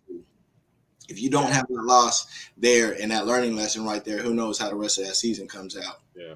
They had to buckle down. We couldn't lose no more. Period. From that moment in, you had no more room for error. Everything was a must win. So what that said regarding our backs, I want to keep this segment going regarding the hot topics. As y'all can see, the next one is it farewell time for Jimmy G? What's the topic? Is it farewell time for Jimmy G? Yeah. What? Yep. Only reason why I asked that because I'm pretty sure you know, Jizzle, that we've been getting mixed information regarding the 49ers giving Jimmy G agent, the green light to look. They just gave him the green light today. He's already throwing. And right, but but as far as like the trade, I think it's kind of like been talked about more at the owners meeting back in March with, when they were asking John Lynch about it. Right. So it just kind of, the wheels are obviously in motion now, but I think it was, all the way back in March, we were already, Jimmy was pretty much out the door. Right. But the only reason why I'm asking because one reporter is saying that he's cleared to look for a trade, and the other one is saying he's not cleared until mid-August. So I'm like, well, which one is it? Well, ultimately, Yee and Jimmy want to get released. They don't want to get traded. They want to pick and choose where they go. Right. So exactly. I agree with that. And I don't want to say what I feel about this, bro. Do you think? Say it. Do you think, bro? I don't even want anything for him because I feel like he's worthless. Like he's ass. Like seriously, like I feel like I just want to just let him go. I don't want to pursue the whole trade thing. I'm done. I just want to wash my hands clean. The faster we can get it done, it's good for trade too, and we just move forward. I mean, I'm sorry, but like as I said before, I was the biggest Jimmy G guy at one time. It's just like, man, I just feel like for the best of our organization going forward, we just need to do a full cleanse. I just feel like it's just been lingering for too long. Too long. Even bringing them back last year was questionable. When you trade all those picks, I would have took the down year and to see what happened. Right. I mean, I was a huge Jimmy G supporter too. And yeah. That last play of the NFC Championship game, I'm like, you know what? I think I'm officially done. Because right. But the fact that this whole situation is lingering and stuff like this, it needs to end. You talking about when he tried to throw that when George Kittle was open in the middle of the field and instead of rolling out, he goes right, my Lord. Yeah, exactly. Yeah. Right. They shoulda, coulda, wouldas, right? That's right. Wide open. So I was reading an article. I thought I had it posted up, but I got a lot of stuff going over here that I also want to include to our show. but off top of what I read earlier, it was mentioned in an article that there's 4 possibilities where Jimmy G can go. Offhand, I think the first one was the Giants. Seen that one. Yep. I could see that. Yeah. However, they signed Tyrod, and they still got Daniels, right? And I don't think they fixed their offensive line, so good luck over there. Exactly. I tell you, I think the biggest one that he has the best chance to go to is the Browns, and I think they're just only waiting on the Deshaun Watson thing to see how long he's going to be suspended for. Because if he's only going to do like 4, you don't get Jimmy Garoppolo to just for that little time. You know what I mean? But if he's going to do 8, that changes the whole dynamic and narrative completely. You know, and so I think that's what they're looking into and doing their due diligence on. And who has the cap? I mean, and like, I'm gonna preface it and say this real quick. I want to see him go somewhere and start because it's become this whole battle and dynamic on Twitter, like, and it's put you either Jimmy G, Stan, or you anybody else. You know what I mean? And I'm somebody else. I want to support Trey Lance. But I want to see Jimmy G, more importantly, I want to see him do it without Kyle Shanahan, without this running game, without this defense. Yeah. I want to see it. Like, be honest with you, if I'm not at the 49ers game when Jimmy G's first game is, I'm going to be tuned into that game intently because I want to see. I want to see it, bro. Could you really do all this, or did you just get carried or hidden, buried? Kyle Shanahan buried you and carried you. Right. He almost married you, but he's marrying Trey Lance. And I think we touched on this last week too, when with Steve Young saying, you know what, like Jimmy and Trey are in like the perfect position with being on the 49ers, especially Trey. And the minute Jimmy leaves, like that's kind of he didn't say it, but a shitty situation because you don't have Kyle Shanahan. Right. I feel what you're saying, Jizzle, though. You want to see, you would like to see Jimmy G in another scheme. Yes. But because remember we wanted Cousins, and the Cousins would be better. Now that we look at it, revisiting his history, Cousins would have been better. Yeah, I didn't believe that at the time. Oh, I agree. Cousins, what playoff game has Cousins won? Better yet, what playoff game has Cousins not been the reason they lost? He is a choke artist in the biggest games. But I'm impressed that it took this long for there to be a disagreement. I'm just saying on the Cousin things. No, that's crazy. That's not crazy. I don't mean like that, but that's weird. My real point is with Jimmy is who has the cap space to trade for him. That's the biggest thing, because if they don't have the cap space, it comes down to 2 questions. One, will Jimmy take a pay cut and re-sign a multi-year contract with the team that he's going? Will the Niners pay some of the salary? That's the thing. Exactly. Those are and that's my point. That's what I was going to mention. I didn't want to cut none of one of y'all off. It was mentioning 4 teams: the Giants, the Browns, just like Jizzle was mentioning, and also the team I mentioned. Press like, yo, I forgot about the team. They said Houston has the best chance to get Jimmy G. They got the cap space too. And then they said, the last one, the very last one, they said the Seattle. Exactly, 49. So I'm still leaning towards Houston.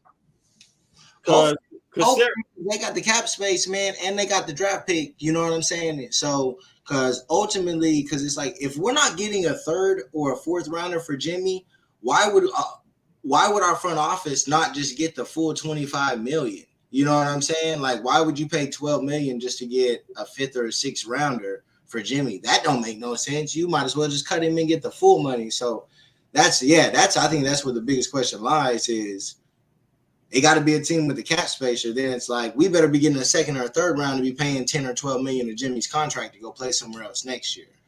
This is what I think, faithful Huddle, and also to our faithful viewers that are watching. Appreciate your availability.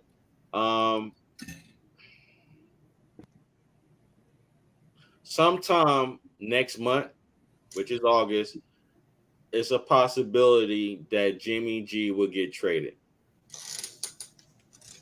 That's what I got. I think we're gonna have to be patient with this process. I know it could be draining mentally and emotionally for some or maybe many faithful, but I think that Jimmy, I got August 30th as my deadline.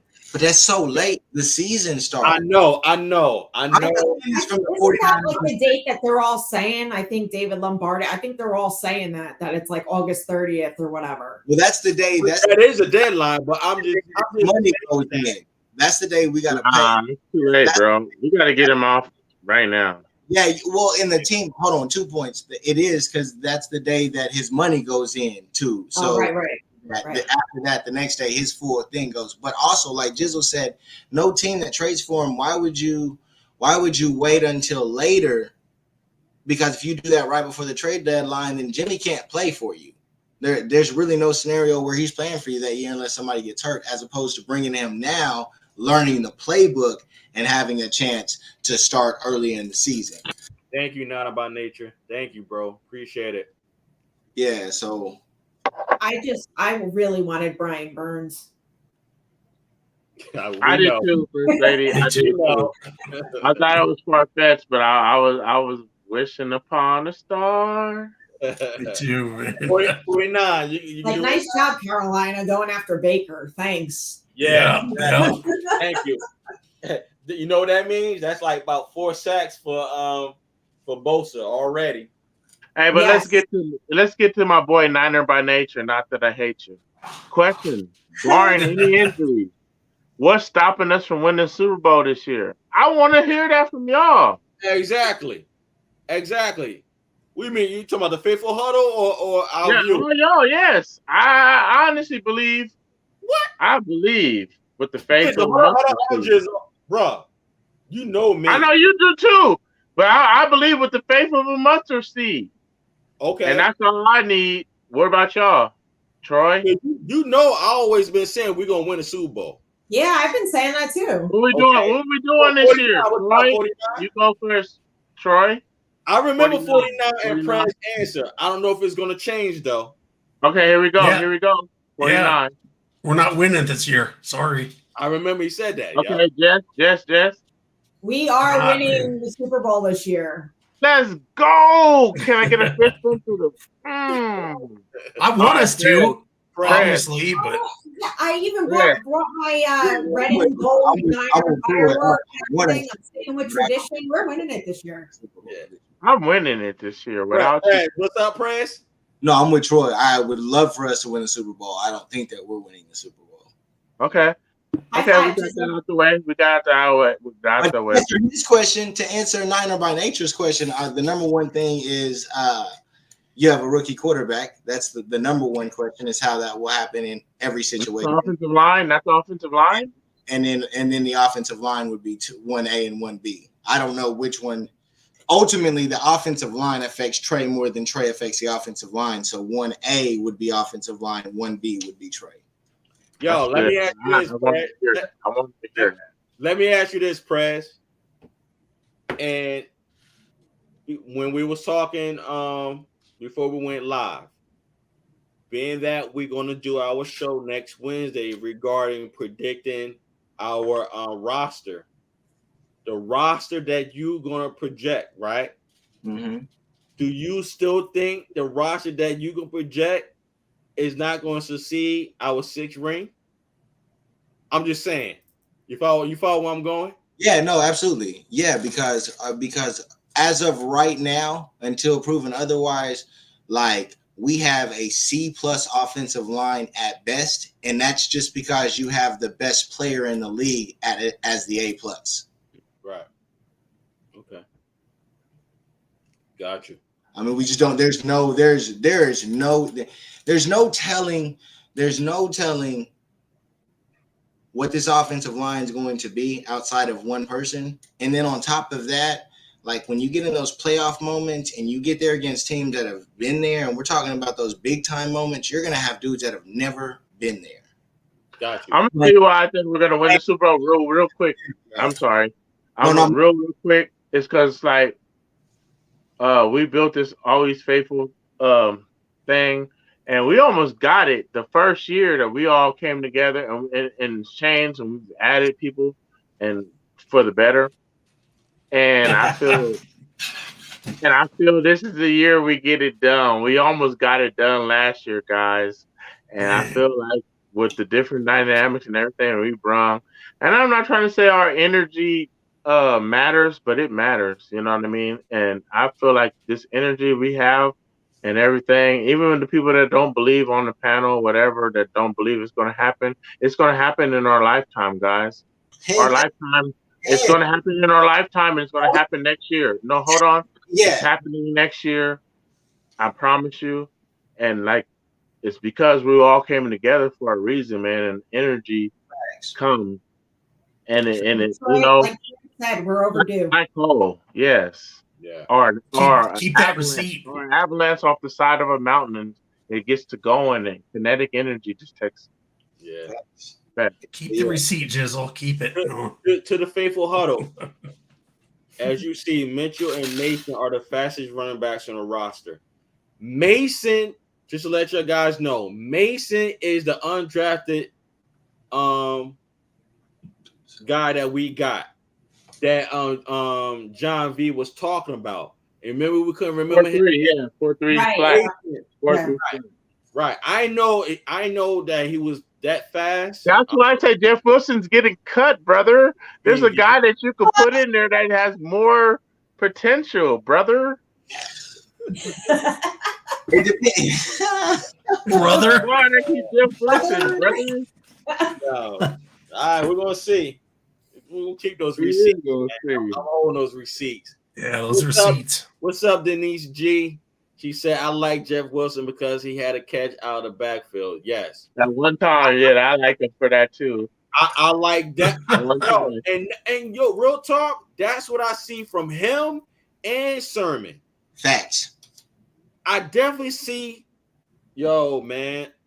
Hey, we're gonna keep the young running back though, bro. We're not gonna keep the 30-year-old guy, bro. That's just a fact. 30? Running back has a short shelf life. We're gonna keep the guy that Jeff Wilson is. Oh no, he's not. He's 27. Yes. Bro. Ultimately, you're gonna keep all of them because that Mason dude is more than likely stop playing, man. End up on the practice squad. I think he's 29, dog. Oh, you're not. He's 27, man. I'm telling you. Yo, man. Okay, that's old for a running back, anyways, though. He's the oldest running back in the whole running back room by far. He's young, man. He's old for a running back, bro. Running back. If he old for a running back is real come talk, on now.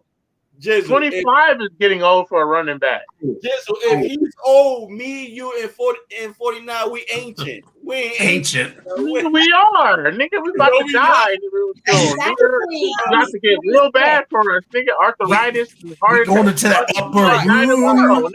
First, you're right. We are hella old. The fuck, don't compare. Don't bring us into this shit. Nigga, I got a question, and I want this answer from Mark.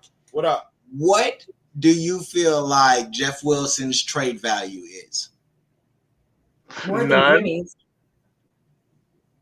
It's about the same as Jimmy's. Who gives a fuck? Honestly, real talk, GM. I don't know, bro. I really don't know. So he'll be 27 in November. Yes. Thank you. What's low for running back? Hello, Mark, ancient. Mark, it's November 16th, so add his birthday to your calendar, okay? All right, thank you. Thank you. Exactly. Yo, he's still young, man. Yo. Man, to be honest with you, if I wanted to trade for Jimmy G, you gotta give me a draft pick for trading for him. Same thing with Jeff Wilson. Like, pay me to take him. What are we talking about here? Yeah. Who's this? JWJ. Exactly. Juwan Jennings, yes. He is a blue. No. Oh, okay, I thought he was talking about my guy. Okay, no. Bring my boy out, man. Jeff Williams Jr., man. Todd.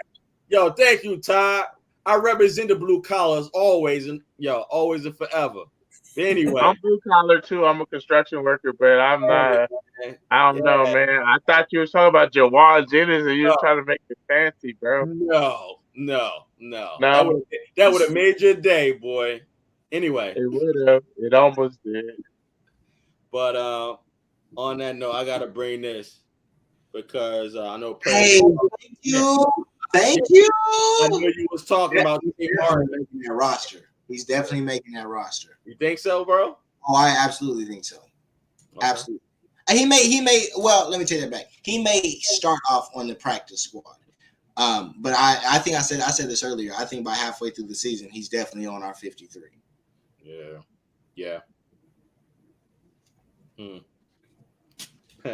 I like this one. It's so damn true.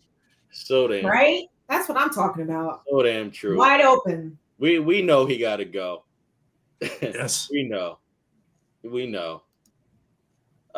Denise G said Jimmy could find him if he had the other color jersey on. Hey, and he was a linebacker number. If he had a linebacker number, he's gonna hit him between the numbers, bro. Yeah. Straight Oh man. Wow. So yeah, I just think regarding Jimmy G, to the faithful huddle and to our faithful viewers, I just think that we're gonna have to be patient more with this Jimmy G situation. It's gonna happen. It's not gonna happen when we want it. It's gonna happen when it happens. So we know Trey Lance is our number one guy. So if you have that mindset and you're optimistic regarding it, then we'll be fine regarding that. We're just going to have to let this situation take its course. Okay, I got you. John. I'm about to send it right now, bro. And before he jumps in, can I ask you guys a weird question? Do you think there's a chance that we keep 4 tight ends? No. Jordan Matthews? Jordan Matthews, I love him because he's a former receiver. Tyler Kroft, I believe he's definitely taking one of those spots. Yeah. Yeah, because he could block and he's a really good red zone threat. He does stuff that other tight ends don't do. And you got Ross Dwelly. He's going to take a spot. And Charlie Warner is the best pure blocking guy from Georgia. Yes. So you can't cut him. So it's a potential that we keep 4. That's why I wanted to put that out for the panel. Yeah, no, that's real. We're going to find out next week when we do our group, when we do our thing. But yeah, no, that's real. It's going to be really interesting to see our 53 last year, like 47 through 53 is going to be funny. Yeah, I definitely agree with this, John V. John just popped up. Hey, John. What's up? What's good? Bruh. Can you hear us? What's up, fam? How you doing? All is well. Good, man. Good. We out here. How's everything with you, man? I hear you. I hear you good. Good. How was work, man? It was work. Work was work. I know that's right, man. Hey, man, it's a blessing to have work, though, right? Yeah. For real. When you can get it, yeah. Yeah. So on that note, John V, we're just talking about the hot topics regarding our new signing, Robert DJ. Oh yeah, I saw it. The DT that was that played for Arizona and for Seattle as well, right? Yeah. I was former first round pick. Yeah, I think it was back in what was that? 2014, 15? No, like 17. What? Yeah, that's when that draft was. It was 2017, and John V, before you answer, I just wanted to say where I feel like he was brought to take over for the Arden Key role. In a sense. I don't know how you feel. I think it's a little bit of concern behind Kinlaw. That's what I said too before to my boy. Yes. I would think that they want to go easy on Kinlaw, so they'll probably rotate him. Facts. Get a little depth at that position. Because I don't think Kinlaw hasn't played ball in a minute. They're not just going to unleash him and expect him to play every snap. So, I mean, look, Arden Key was Big time. Developed here. Like these guys are developing here, and we're making value for them elsewhere. My fear is guys like Ominahue, Kerry Hyder. Kerry Hyder. I want Kerry to stay. I want Hyder to stay. Yeah, he will. But like guys like Ibukam, like I feel like when the rubber hits the road, fam, we're gonna be cutting some of these edge rushers. Yeah. And I don't know. But as far as the DT position, I think it's depth for Kinlaw, man. I think we're making moves in the trenches. Nothing wrong with that. I got nothing wrong with that. Right. Unless they know something that we don't. Yeah. Right. But you know what? It's right before camp, so sometimes these guys they're bringing them in, they're going to work them out, and these guys might bounce. We might never see this dude ever again after training camp. You talking about Robert? Yeah, potentially. Yeah. But I mean, look, if he's got talent, and it hasn't been tapped to its full potential, yeah, we'll get it here. We'll get it here for sure. Chris Curry, he's going to make that come out. So I'm not worried about that. However, I do want to say this. I'm always optimistic, man. In regards to Kinlaw, we gotta remember he played hurt, guys. They didn't really know what was wrong with him. Yep. They were saying, and I'm paraphrasing, they were saying that he was playing while his ACL was not right. So they had to figure out. There was something going on with the meniscus, I thought. Maybe it was I don't know. Well, arthritis is arthritis, family. To be funny with it, the real about it is they said this thing, but before we drafted him, they were saying he had knee kind of things. Oh, yeah, it's why he And drafted. I was like, I hope that ain't real. And then gonna find out it was real. Yeah. He was top 5. He was top 5 coming in to junior season. And they said he had degenerative probably issues going. And that's what scared a lot of teams off to make him drop to us at 12, I believe.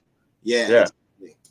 So to y'all's point, to what John was saying, he's gonna be healthy. Like for the first time. I think he needed to get in there. I think they needed to clean up his knees. I think they needed to sort out what was wrong, get him healthy, get that inflammation down, because it was giving him a hard time, right? His knees were, it was either one or both. One. Did they do one? One. I think it was one, yeah. Yeah. Okay. So, I think that he said he feels better than ever right now. So, So let's not burn him out. Let's not overdo it. Let's build up some depth at rotation. Exactly. And ease him in. And that was my point, John, is that he was overweight when he came out of college. That weight was putting pressure on that knee. They really didn't know what was going on with his knee until they looked into it further. Mm-hmm. That's why they took him out. Right. You follow what I'm saying? Right. So we can't, I'm not saying y'all, I'm saying as a faithful, as a whole, we can't bash him and be like, well, we don't know. Well, let's be optimistic regarding him because he's played hurt. He was overweight. Now he's in shape. He looks faster. He looks slimmer. He looks stronger. Thanks. He's healthier. He got the I don't want him too small though. He's got to plug the middle and that big body presence. That some men aren't meant to carry that weight. Yeah. Some men are just not meant to carry that weight. That's true. I'll give you an example of a guy who carried mad weight and then shriveled up like a prune when he retired. Was Joe Thomas. Joe Thomas carried mad weight. And then as soon as he retired, dude looks better than ever. Slimmed down. And they talked to him about it. They're like, Joe, what did you have to do to carry that weight? He's like, my body was not built to carry that weight. Right. But Kinlaw was a massive dude. He's been a big boy. Yeah. His whole life. Like, if there's a man built to carry it, that's the man to carry it. Facts. So, but I'm never gonna hate a man. I'm never gonna hate on a man that shrinks down for the healthier. for the Fact. better. Absolutely. That speed. You Does should need be to play lighter. that center. We need him to be able to hold his ground in the center, right? Because My that was the biggest biggest concern- problem last year. They were getting concern- burnt right up through the middle, fam. Yeah. My biggest concern with. Okay, go ahead. My real quick. I just want to also to bring out that we gotta remember they only gonna slim down according to what the coach need them to step down to. It's all everything is about the scheme. So they're playing within the scheme, being that he's an interior, he's faster. Again, he's slimmer, he's stronger, he's healthier. So, I have high expectations regarding Kinlaw. I still think he's gonna start at on the line. So Well, the good thing is the way they've built it, you know what I'm saying? And it's for the best of every single person that's on our line is like John was saying earlier, is for them to take rotations anyway. So there's no reason for anybody to be overexpended unless it's Bosa or Armstead, and it's because they're the ones that are proven to be able to play at their elite level every down. Outside of that, we have a lot of what people could say question marks. And I'm not saying question marks. Our line is elite, you know what I'm saying? But they're not huge household names. So it's like you just rotate them as Coach Surg's done, and you keep them all healthy, and you keep them, especially the injured players that were eased, and it has to be smart. Him, D Ford, all these cats. You got to be. We have the luxury of being able to perform at elite level and be smart with how we integrate our players throughout the season, and that's insane. My biggest concern, now that we know Kinlaw's probably healthy, is like neck up, and it's going back to the way he handled himself in the Grant Khan interview. I really didn't think he represented the team or himself well in that venue.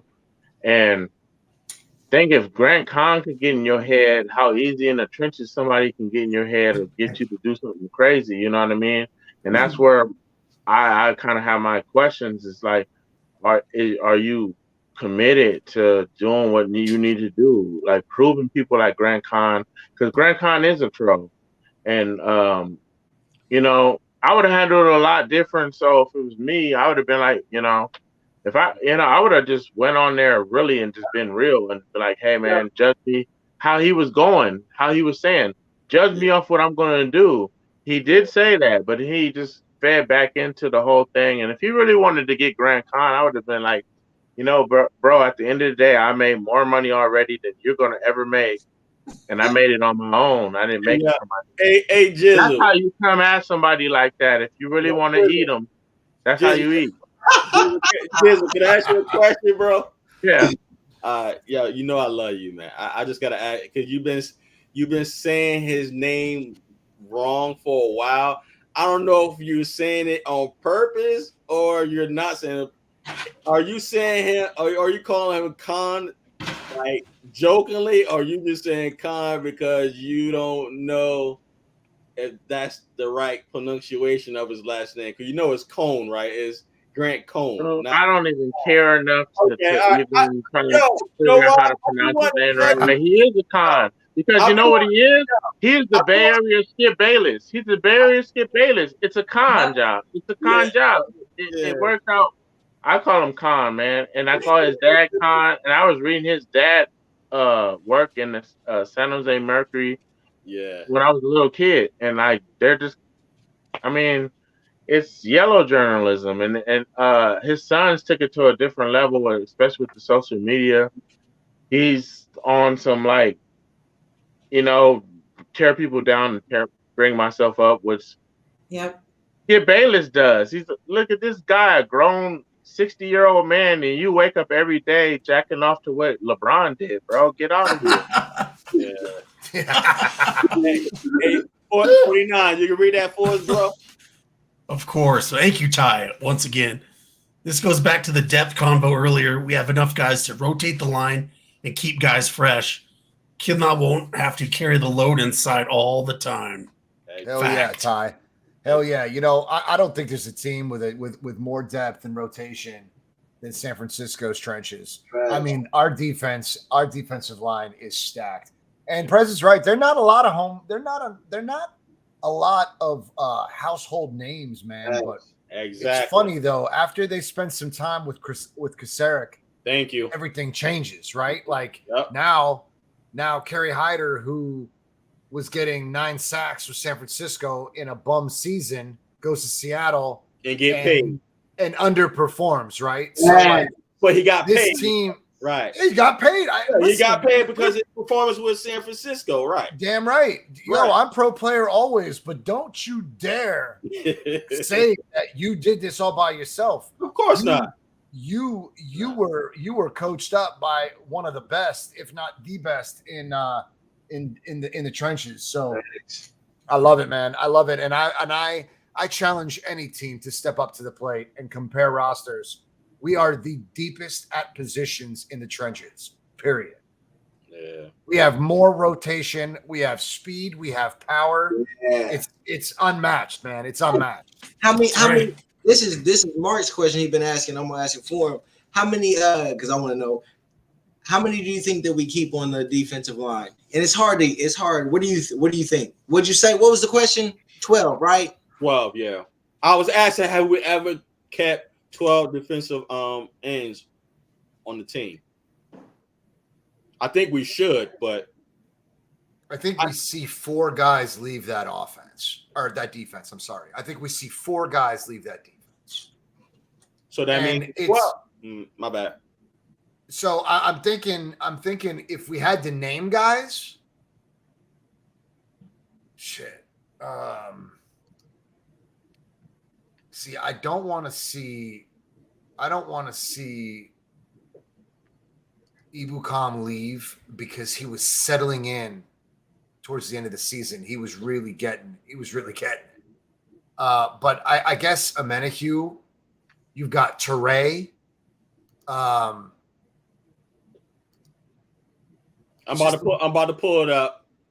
Okay. Can you see that, guys? Yeah, I can. Cool. Now you got to add him and Ndemche. Yeah, but we know him. This is from previously. So we know that there's 17 now, being that we signed Robert today. It's 17. So John V, also to our faithful viewers in the faithful huddle, of course. I was just curious, have the 49ers ever kept 12 defensive ends? Never. Not that I could ever. Not that I could remember, man. Recollection of ever watching the Niners. Never. Right. Okay.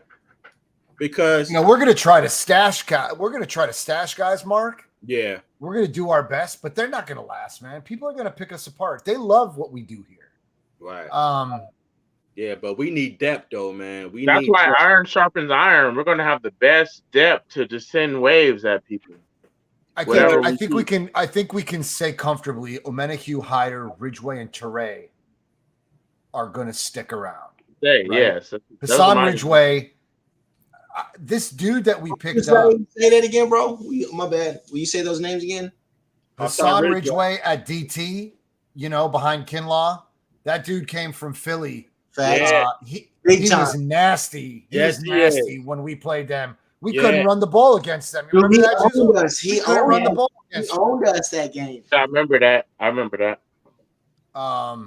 So I think Ridgeway's a solid here. Kamiko Teray, solid on the edge. Solid. I think we can bet that he sticks around. They just gave him a contract. He's gonna be sticking around. Yeah. Just I hear you, bro. He was one of our free agent guys, so they gave him a contract, so it's a good chance he sticks around, And that's the same way with Robert. That's the same way with DJ. He'd have to fall on his face not to make exactly. So I guess my biggest concern is on the edge, is Jordan Willis. Yeah. I can see that. See Jordan stick around, man. But here's the question. Here's what comes into the play to this. When you throw in overall salary cap, Ebukam's $8 million cap hit. So when we're comparing Ebukam Minihue, these other dudes to them. That truly matters in this decision. I'll be back. Right. He's $8 million. Yeah. We got there's a very small penalty, so let's say 6.5 for sure. If there's a cap penalty that you get in cap space with Ebicom, who are you keeping? I mean, is it I'm keeping Jordan structured? Willis. How is the structure of that contract? Is it $2 million a year? Is it $4 million a year? How did they structure? We could save a lot of money by cutting Ekibon, and they say you can get like 5.5 million back by cutting him. Yeah, to answer his question, this is his last year, John. This is Ebicom's last year, so it's straight salary cap. It's straight profit, nothing else. All right. Not much dead cap if you cut him. And then if you look at Jordan Willis, he made the play that only got us an NFC championship. We don't even go without that play that he made with his length. And they always want to be long in the trenches. But then when you throw in the playoffs, when we talk about Willis, when we talk about Ebicom, and we talk about Minihue, who played the best of those three the last 8 weeks and the playoffs? That's Minihue, in my opinion. Right. Minuhue's on the team no matter what. That's how I feel. I'm not really. I'm not. I was never one to be ecstatic about keeping D Ford, but if we kept him for minimum, D Ford. If we kept him, we've got enough rotation that if D Ford was cheap enough, then that Ekibon becomes expendable, right? Well, we've already kept. Remember, Ford redid. So Ford's cap hit is extremely small. I think it's like 4 million or something like that. It's and it might even be less than that. I think so. Yeah, and it's less, and you get nothing for cutting him. Actually, you don't even get anything for cutting him. Exactly. And potentially, if this man is actually playing, even if he's only playing 6-7 snaps because it's third down, and that's how many times he's on the field for defense. If he's turning up, you know what I'm saying? Like, that's the best situation with D Ford. Yo, a 60%, 70% D Ford, I don't give a damn, is better than Ebicom. Ebicom at the end of the season, though, was pretty electric. Like, he came to. He was pretty dope. He was pretty dope. And I don't know if it was just a second wind, if it was just, we were making a run, but we picked him up for speed. The dude was fast. You know what I mean? And he was supposed to develop here. He was like a semi-raw prospect here. His availability as a Ram wasn't significant, but we saw something that we could tap into. So we took Ebicom and we said, you know what? He'll spend a year here. We'll develop him and we'll try to utilize him the best we can. And he started to buy in. And I don't know, man. Like, I don't know if they feel like, they can they restructure Ebicom with like a signing bonus and you would extend him. It would be an extension. Like, extend him. It would be an extension for sure. It's possible because this is his last year. Let me back up a little bit, guys. In D Ford. We threw in D Ford to this mix before you. Yeah, I heard you. Heard you, bro. But let me say this about Ebicom. He never played with his hand on the ground. When he was with the Lambs, linebacker. Thank you, Jizzle. They use him as a linebacker. You feel what I'm saying? So, guys, he had to adjust with our scheme. Yo, he's faster than D Ford. That's why they picked him up. That's another reason why they picked him up. And yes, John V. Yo, you hit the nail on the head, bro. He did start off slow. The first 7 games. David Lombardi was talking about it yesterday. The first 7 games, he didn't do well. Mm-hmm. However, I think he said, meaning David Lombardi, he was saying that Ebicom, he started progress within week 10. And then everything went great for him. Again, I said in that group chat earlier today, yo, he had 5.5 sacks. That's good from someone starting off slow in a new scheme, a new system. He even said, Samson, he even said when he was with the Lambs, they was taught to read the offense. With Chris Cassari, they taught him just go after the quarterback. It's a different system. Right. So all I'm saying is to the faithful huddle and to our faithful viewers that's watching, we gotta remember, like, yo, when you get a player that comes to a new system, you got to give that person time to develop. Some may develop faster than others, just like Charles Aminu. Yo, soon as he came to the 400, he blossomed. But he, no, I'm saying off top, but he also was dominant in the postseason. Many really showed up in the postseason when it mattered. Yes. It's like my thing is, it ain't about Ebicom, because 5.5 sacks is nice. I will give you that, and he was playing well, and he was, I think he was like second or third in tackles for loss. I think Arden Key was what 5.5 or maybe. Yeah. This is what I'm saying. I'm like, but you're also benefiting from the guys beside you. Exactly. You know what I'm saying? If you got Eric Armstead, I didn't hear you, John. My bad. I'm saying your success comes also based on the guys beside you on that line. Right. You know what I'm saying? Right. You're gonna eat. You're gonna eat. Right. That's why when Kerry Hyder left San Francisco and he joined Seattle, he was Mr. Irrelevant making money. They paid him based off of those 9 sacks on a fluke season. Right. But no one attributed his success to who he stood beside.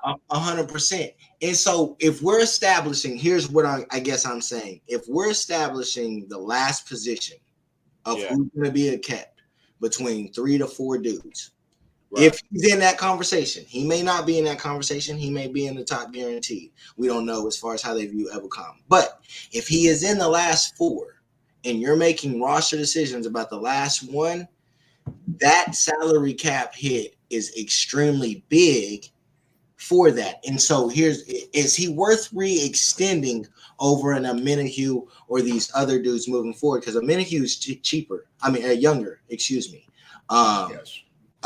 And big time. I mean, he came in and immediately, we're talking about big time. Talking about if Aminihu has a good season, Aminihu can get big dollars somewhere else. Right. You know what I'm saying? Type of thing. So it depends on who you want to pay. I'm just saying $8 million, and it just depends on Jimmy. If salary cap space at the end of this roster build is not a big thing for this team and not needed, we keep Ebicom. Salary cap is an issue. I think there's a very good chance because he's the one that can be let go and make the most money. Or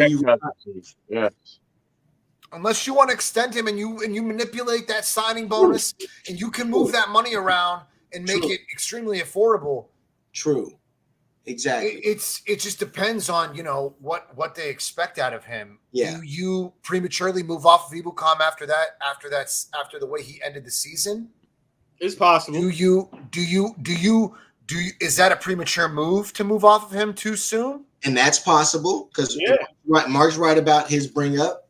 I mean, we're trying to get younger, right? Like we want to stay younger. We're not trying to we're trying to keep the youth on the squad and develop them, season after season. So, and Ibukam, if I'm not mistaken, he's pretty much, how old is Ibukam? I don't know. First lady, she's out Wikipedia. Hold on. I'm curious because but you know what? I would say this regarding Ibukam. I agree with Jizzle a while back when we had a discussion regarding Ebicom. He has to work on his mechanics, and that's understood. Say it again. He's 27. He just turned 27 in May. Still young. So, I mean, with that said, my thing is this. As long as he work on his mechanics and he grow from this last season, he's going to be fine. I feel what our general manager is saying, Prez, if it's about the money, then do what you got to do as far as if you feel like you gotta let him go and keep 2 people for him, then so be it. But I think he's the fastest defensive end on our team. Well, you got Kamiko Touré's nasty too. Exactly. See, So who plays at the end? Yeah, no, my bad. No. John V is correct. Kamiko and Drake Jackson, them two specifically, they're gonna push Ebicom. We talking about Drake. We didn't even bring in Drake Jackson. Exactly. That's why I was like, that's why I brought this up. Because no way. There's no way. There's no way what? To keep him or what? You can't with $8 million. He have to resign. He would have to resign and restructure. Because you're right. You are right. He is better than I give him credit for, Ebicom. And you're very right about where he came from and where he's at and what he grew into. Because absolutely, it would take time to learn. I just don't want to move off of him if he started to settle in. If he finally found, his rhythm in that defense. You know what I'm saying? Because with the rotations, it can be difficult to establish a rhythm. You feel what I'm saying? Like, but if what Mark is saying, like if he bought into the culture and learned the technique, because going from reading what the offense is about to, I guess I see what you're saying, Mark. Like he was taught one way, we taught him. Look, we're teaching you. That totally matters. Just get to the fucking court. Totally matters. Exactly. That totally matters. So we'll teach you technique. We're going to teach you hands. We're going to teach you how to get low. Because ain't nobody getting lower on that edge than Nick. I ain't nobody. That's Nick Bosa's ability to get down and swing his hips and beat that outside edge is, it's insane. Man, I watched him do it as a Buckeye, and now I'm watching him do it as a Niner, and it's fulfilling for me. I'll be honest, Mark. I think you're right, man. I think now that we've really put all the names and kind of described all their positions, I don't see how you can't keep 12 because there's one of these cutting one of these dudes is like, damn, is that what you really want to do? But now you throw in D Ford into the mix, and it's like, damn, that's just another name. So it's like, it could be 12, man. You could be right, man. And we don't owe D Ford a lot of money. We don't. No. You keep D Ford. You absolutely keep D Ford. If he passes physical and he's healthy, that's why he's cleared, right? Dude, if you get 7 games out of D Ford, maybe not the first half of the season, but the second half down the stretch, spread it out. Sprinkle him in, you know what I mean? Just to keep him right. But that neck is my only concern. I'll be honest with you. There's no way we get. I don't think we get that. I'll be honest. What's that? Jizzle, what's up, bro? I don't see us getting. And I don't want to be a Debbie Downer or whatever, negative Nancy. I don't think we get 7 games out of D4. I feel like if we all got that, if was the 5th, we all be drunk. We all win a lotto. It'd be like the only podcast where everybody won the lotto, man. We didn't even do a group. We didn't even play as a group. You know what I mean? That's how I feel. Do any of these cats have trade value? So here, that becomes the next aspect as we can kind of. Are you able to trade any of these guys and get anything back? And some you stash, and hope they clear waivers. But you think they're not going to stay on practice squad? It won't. They're not going to clear waivers, because they can't. Team scavenger are people like you were saying earlier, so they're going to get picked up. You know what I'm saying? Yeah. I mean, you just got to make when we trim down this roster to the 53. Guys like Jordan Willis may not make it. I'm saying Givens. I'm looking at the bubble practice squad bracket. I'm trying to Givens might be able to get spoke onto the practice squad. Maybe. No, you want better sneak him in. Yeah, facts. So I need to remember how the stash works, right? You put them on your practice squad, and everybody else has 48 hours to put them on their active roster, and then you lose them. But don't you have 5? Aren't there 5 that you can keep and you have immunity every week? Aren't there 5 that the team can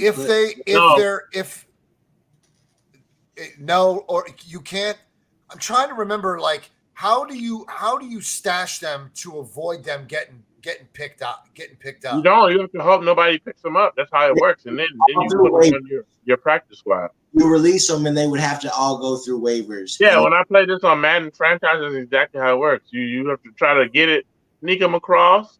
That's why you don't cut the guys or put them. You protect the guys that you really want to. Don't want to lose. Exactly. So we can protect Givens if you put him on the practice squad. No. Then he's not protected. Has he had too many years in the league? No. Once you put a guy on your practice squad, anybody has a chance to just snipe him from you. That's how it works. And then, you put them on. You have to put them on your active roster for them to be fully protected. Those are the 5 from 48 to 53 that Mark and me was talking. Okay, I got you. Okay, got you. Okay. Hey guys, you know what I'm thinking? I think we're gonna keep 12. I don't know why. I can see it. I can now for sure. As we've talked about it, I think we're gonna keep 12, man. I think that's the best thing to do, man. You could keep 12, and that may not include D Ford. That's what's crazy. I mean, D Ford was always expected to go, right? Exactly. Always. True. Always. Unless there was an irrefutable value that you just couldn't pass up. Because cutting him doesn't count shit. But you know what, John? Me and the fucking Howard, we were saying in the group chat earlier that we want to see Jason Verrett and D Ford have a great season together, so it could come out into a great story. You follow what I'm saying? Yeah. Like, specifically, I want to see D Ford because I'm about tired of the chit chatter, which is understood, but I want to see a turnaround like how our season was this past season when it was 3 and 5. We had a great turnaround. I want to see a great turnaround with D Ford, especially. A healthy D Ford going into when roster cuts have to be made. If he's healthy and not had any setbacks, and he's automatically making this team. Yeah, I definitely think he's definitely making the team. Just because, it's like, because if he is healthy and does anything and just is on the other side of Bosa when we need him in certain situations, and also the tutelage that he gives Drake Jackson, I think that plays a lot into what D Ford brings and keeping him around, because not only do you have Kurasek and you have this line, then you have the great D Ford teaching your young guys his tricks, his tips, having that tutelage. That's that Andre Iguodala. You do, but you know who else can offer a hell of a lot of veteran presence in that situation? Ridgeway. Who? Ridgeway. Hassan Ridgeway. Oh yeah. Yes. He could offer if D Ford were to go, right? If D Ford were to go, that's the guy that could offer veteran presence if need be, right? Because I mean, Armstead's going to be there. Oh yeah, is there for sure. There are guys there. Alex Barrett, I don't know shit about him. I don't. I really don't. But you know what, John V? But just real quick, John V, I don't mean to cut you off, my brother. Just looking at the depth one, Hyder right beside Ridgeway, just having those two in the interior together, that would be great, yo. Facts. Do you need Maurice Hurst? Do you need Hurst? Say it again? You need Maurice Hurst. Like, I'm looking, he's depth. He's depth too. Yeah, I'm a Givens guy. You can't stay healthy though. Hey, thank you, First Lady. I'm a Givens guy. I've always been a Givens guy. Facts. Givens and DJ Jones had a great relationship. DJ Jones always vouched for Givens. Givens showed up. You could definitely be right. It could definitely be Givens over Hurst for sure. I'm telling you. But First Lady hit the nail on the head. Hurst, it's like we can't rely on him. It's like his health is up and down. Yo, but if he's healthy, Cuz has huge potential. But you're right. You're absolutely right. Givens is proven, and Givens showed up in the playoffs. There was multiple tackles for loss he had in different games in the playoffs, and so yeah. Yo, let me The tell you. truth is, we'll see this unfold. The writing will be on the wall when training camp is when it comes to an end. We're going to know exactly where they plan to go and what they plan to do. Well, and then you always have the dudes that aren't going to make the teams, the big name dudes that'll get cut because of cap casualties and different things. So there'll be players that'll become free agents too. So yeah, there's a lot of other things that can happen as well. Yeah, I see 12, yo. If they don't do 12, then they know something that we don't know. I see what you're saying too now. Yeah, I changed to 12. I'm with you. The great thing about this, Eric Armstead, he's multitask. Mm-hmm. Hyder, multitask. Drake Jackson, multitask. He's another one. Because when he was in college, they played him out of position. He played him in the wrong position. Hey, what's crazy? And then you got old boy that the old boy that you picked up today, Robert. Yeah. Where do you plan on putting it? Where do you plan on putting him? Is Maurice Hurst a safe bet, or do they? No, he's on the bubble. We were talking about that before you got on. He becomes on the bubble. Cool. And with Nadim, there's so many, man. It's gonna be a battle between Hurst, Givens, and the new guy that John V was mentioning, Robert Kimdichie. The K silent, it's Nimdiche or something like that, but I know the K silent. Yeah, Nimdiche. So you got Jordan Willis on the bubble, Kevin Givens, Kevin Atkins, and Alex Barrett.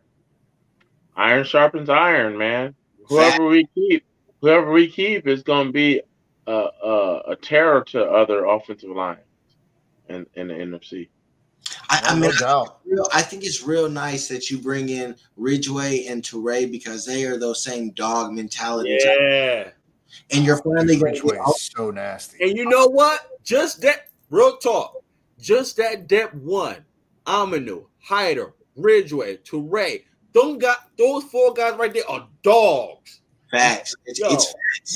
You're not going to skip a beat when Bosa, Armstead, Kinlaw, and Ibukam. Facts. If you were to rotate them, you're not, but if you were to rotate them all at once, all four, you're not going to see much of a difference outside of. That's what I'm saying. Bosa, when that knee happened, Kerry Hyder stepped in and was just a monster, electric, right? He was done. Right. Him and Hyder, when Bosa got hurt that year, we still were a top 10 defense. I think people forget that. Facts. Hyder's slower. Hyder's slower. Jizzle, top 5, bro. Not top 10. Oh, yeah, but that's top 10 as well. Facts. 5, bro. The craziest part about what we've been spending is we just didn't talk about our first round draft pick in any of this. That's crazy. That's because when they drafted Drake Jackson, that gentleman right there was to complement Nick Bosa on the other side. They said it time and time again. Right.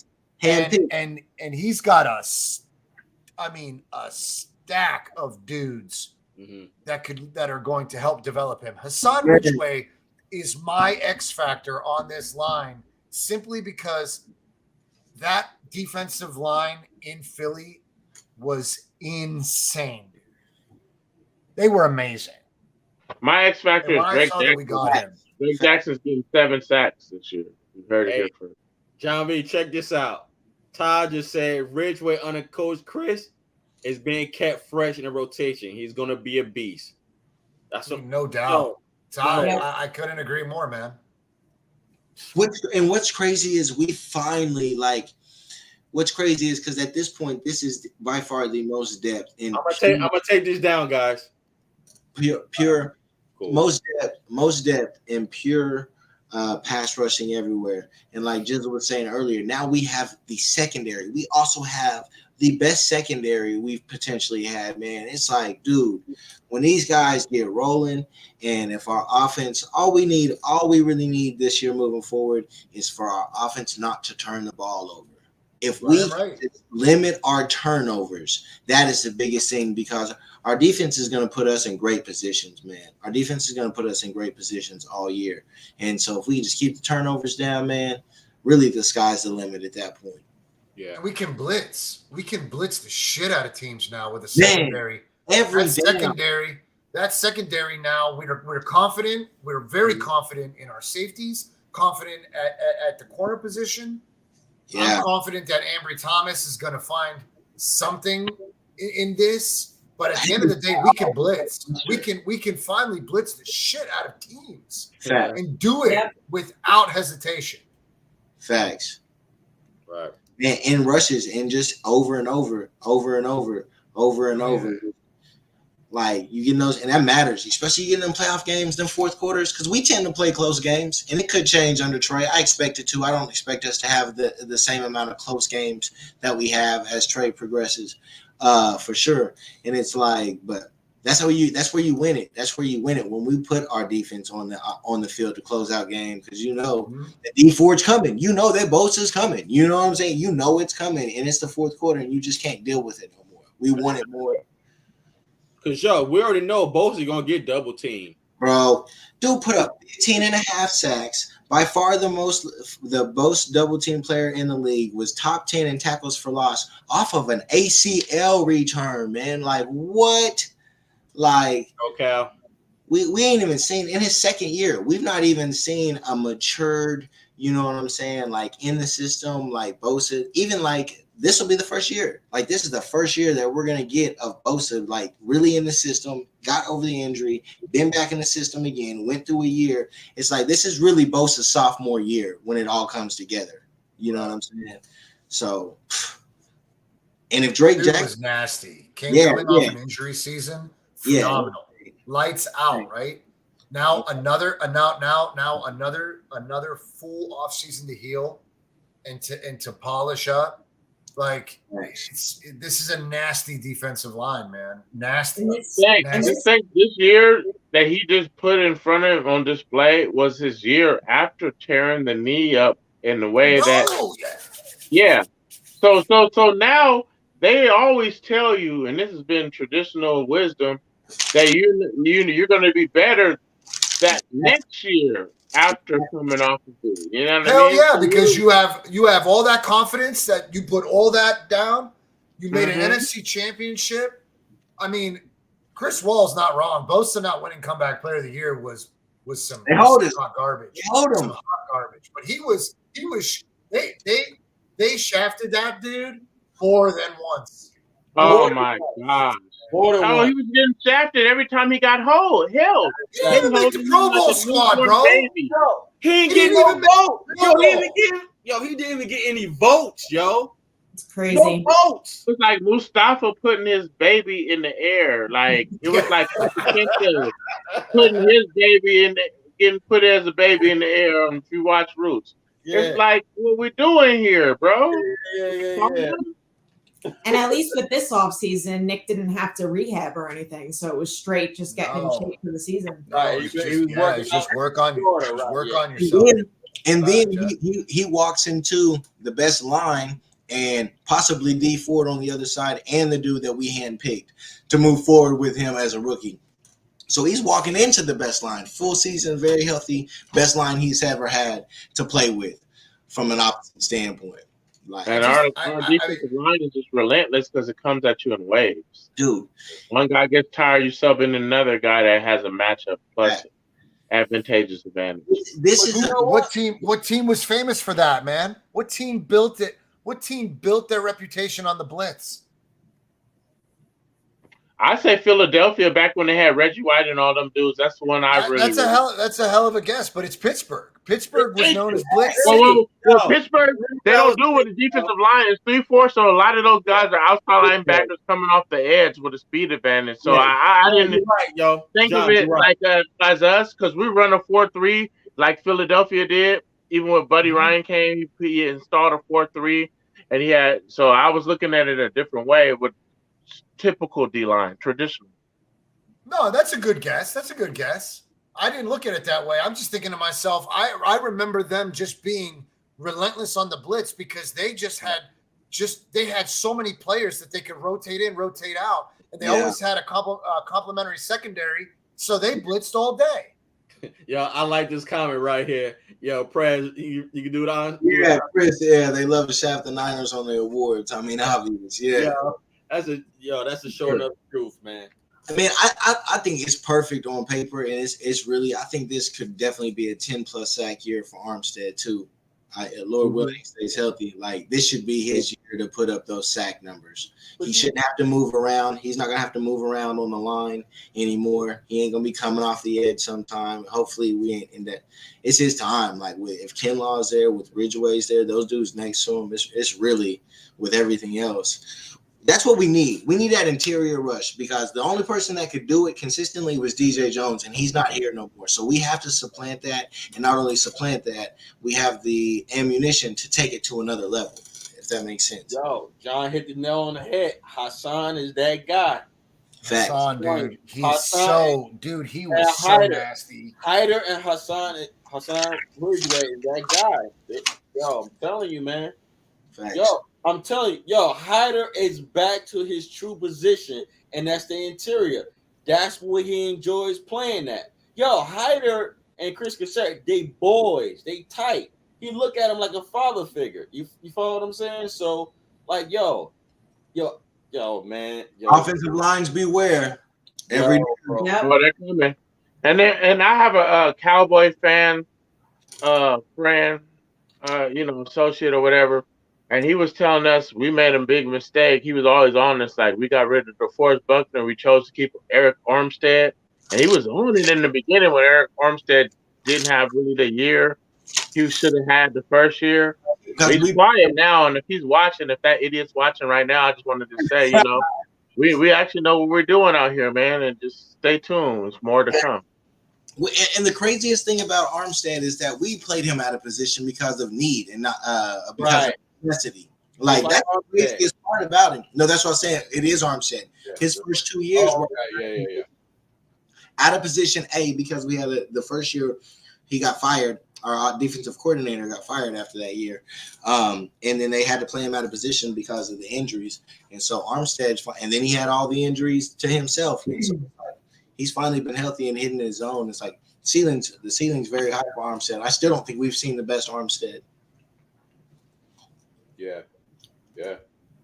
I agree. I'm looking at that Philly. I'm looking at that line. That was Hargrave, Fletcher Cox, Hassan Ridgeway. They were nasty. Yeah. They were just so nasty on the interior. Yo. Holy shit. Couldn't stop them. We couldn't even run the ball against Philly in 2020. Oh, dude, it was disgusting. I was like, it was. Yeah, it was. Yeah. You know what it was? Our offense met their match. Exactly. The first time they physical. And the first time they had to play a defense that wasn't their offense, that ours in practice, that could bring that tenacity, 100% smacked in the mouth. Right. I mean, What's up, Joel? We made some adjustments within the second half, but that first half, man, they played us like they knew our playbook. Yeah. Yo, for real. But, Wasn't we on the road? Wasn't we on the road? Yeah. Yeah, it was crazy. It's the noon games. We always start off slow as a defense. Them noon games on the East Coast, because we just don't play them, bro. I definitely see that when we go to those games. Jalen Hurts was like running around all crazy through like Bro, a 20-yard bomb, and I was like, "What the hell?" I'm saying we couldn't even do shit in the secondary. It was a nightmare. Yeah, that's true. What's up, 49 Chanel? What up, Faith? What's up, Joel? Good to see you, family. Facts. And then when our linebackers ranked fourth overall, don't we have the fourth best ranked linebackers in the league? First. I think it's first. Linebacker group. Is it first? I know Fred was rated the number one linebacker. Right. Yes, we are a top ranked middle linebacker core, man. That's crazy. Best 7 in the league. Yo, did y'all see Aziz working out, yo? Yeah. Oh, that man's gonna get the big monies from us. Yo, big monies. I see Chris Wall made a comment about D'Amico coming into year 2, and yes, that's everything I'm excited about. It's when D'Amico leaves and who leaves with D'Amico. Oh my God. That's what leaves that's what makes my stomach. That's what makes my stomach hurt thinking about. Because this is it. You know what? If he leaves and we could get Big Fangio, then we But you know what? Dude, I've been saying that. Yeah. I said that a few months ago. Hey, he came and visited us right in that little window, and it looked like D'Amico Ryans was going to leave for us, and he decided, hey, I didn't take no other jobs. I might just wanted to sit here and to be like, damn, I know this one's opening up. Like he knows. So I'm just going to take the season off. D'Amico's gone. Like, don't get in your head that he's not gone after this year, and Vic Fangio knows that. Yeah. And he's already done some good business here, and you don't have to work with Balky and Harbaugh, where I think they started to like rub him the wrong way towards the end. It just like, where it wore him down is, whatever it was. That relationship got to be toxic. It got to be toxic for whatever reason. If we being real, who walks into this type of talent? Real quick, shout out to Shifties. I was watching his show earlier. He was mentioning Robert. I don't want to mess up the guy's last name, but he was mentioning Robert, the guy that we signed. Yeah, good content creator, guys. You want to check him out? I subscribed. I had subscribed to his show earlier. Shifties 49ers Talk. How's everything? How's everything going on, Faithful? Everything's good, man. Thanks for tuning into our show. We appreciate it. We appreciate you. What's up, Throwback? Thanks for joining the show, man. Yeah, absolutely. 49ers _throwback. Every morning we always holler at each other. But yeah, Faithful Huddle. This defense, I'm not worried about this defense. Yeah. Honestly, I haven't been worried about this defense for a while. I see the moves that they're making, and they're making the right moves. However, we don't know who's going to make the roster. I'm hoping for 12, but we'll see. We'll see.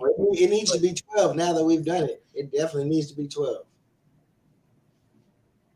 Right. I'm gonna put this up here. Who mentioned this? Somebody? No, not that one. My bad. Chris Wall says someone mentioned the possibility of D'Amico going to Seattle next year and taking over for Gumshoe and Pete. It can happen. It very well can happen. It very well can happen. Yeah. He could be. It's possible. But let me say this. Yeah. Right now we have him. And 2, if he was to decide to go somewhere else after we win the Super Bowl, I'm grateful with that. So let's focus on win the Super Bowl this season, get our 6th ring, and just appreciate that and appreciate him while we have him, because he's a mastermind. Hey, if he goes to Seattle, I'll be like, "What's your deal, man?" Hey, man. Hey, John, your quarterback, we win the Super Bowl this year? Say it again. Jess, that question gets me every time. I didn't hear it. What'd you say, Nana Jess? I asked him if we win the Super Bowl this year. Oh, good question. What's up, John? I mean, pressure. Listen, this is what I say. I say, pressure. Let's come back to this question after the first 7 weeks. None of that. You got to answer this. Okay, hold on. I think it's too soon. You got to answer it. Okay, John. Let me ask you this, John. Okay, let me ask you this, and we're gonna gradually go back to Niners Jets question. Do we have a Super Bowl team? Yes. We have a Super Bowl. We have a Super Bowl defensive line, in my opinion. We have a secondary that yet has to prove itself. We have pieces. We've got Charvarius Ward. We've got Jimmy Ward. We've got Eman Mosley, who still has to, Timor is back. Timor season. Charvarius Moore, I know. I still think the secondary has to. We have all the pieces, but I'm not sure that this is our year for that. You know what I'm saying? Like, look at last year. We had Josh Norman. Right. We And did, almost but we won the also Super Bowl. had Dante Johnson who Yup. stepped up in ways that we never imagined. So, Exactly. you know what? You know, Oh, it's Dante like, you know, Johnson. We John. still Dante Johnson. Dante Johnson's making this roster. Right. Oh yeah, John. Let me say this. Let me ask you this, bro. Are you saying that because you're concerned regarding the offensive line? I don't want to put words in your mouth. I'm just asking because I have no, concerns. I do have concerns about the right side. I think it's fair to say that most of us do, right?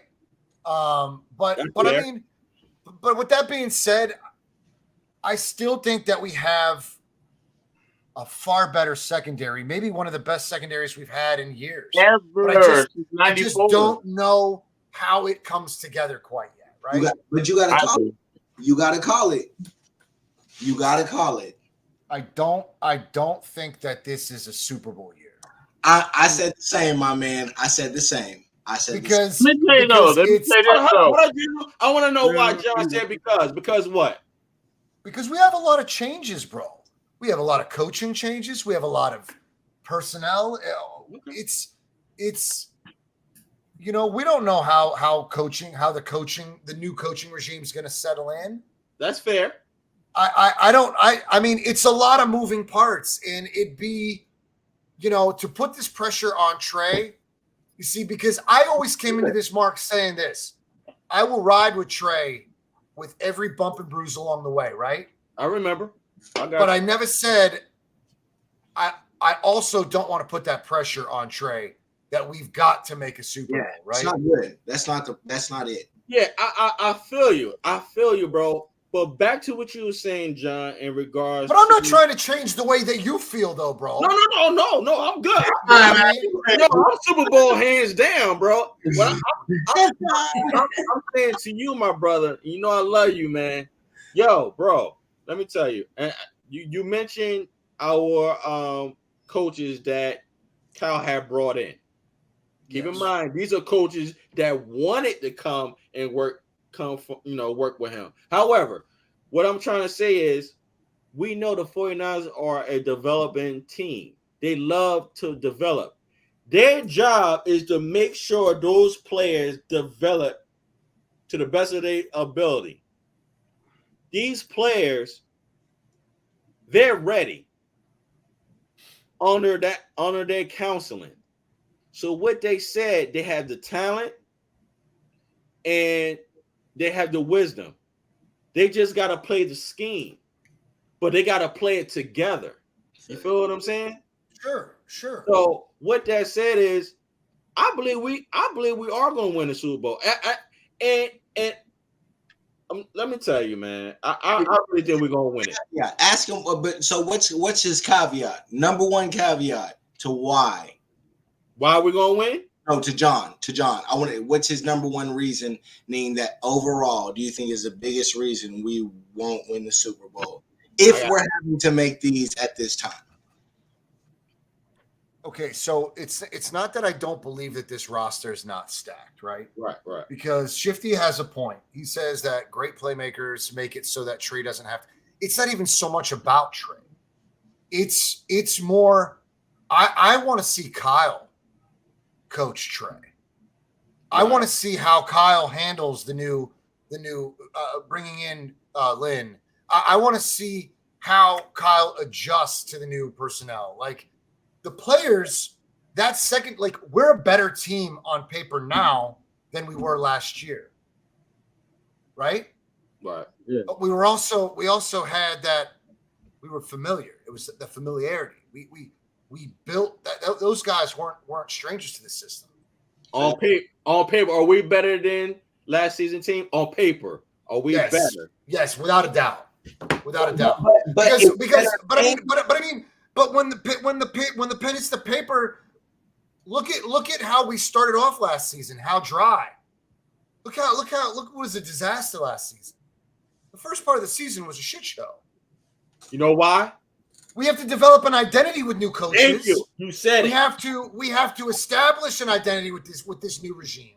Right. You know, and the secondary is better than it was. And I say it's on paper, it's better than it's been for many years. but I still want to see how it comes to fruition.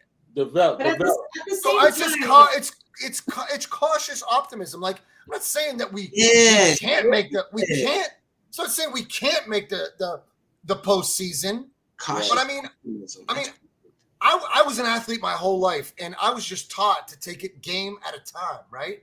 So I just don't want to bite off more than I can chew mentally and be like, look, I feel like this team has a lot of change. Yeah. There's a lot of change here. Yeah. Yeah. And how this team adjusts to that change, the running back room has gotten better. We've got TDP. We still don't have that speed to get to that outside edge. That's one of the things that we've been without. We ran Debo into the ground trying to compensate for most. That's why they drafted Davis Price. And I said that in the chat earlier tonight before I jumped on. I said, you know what? I hope to see that from TDP.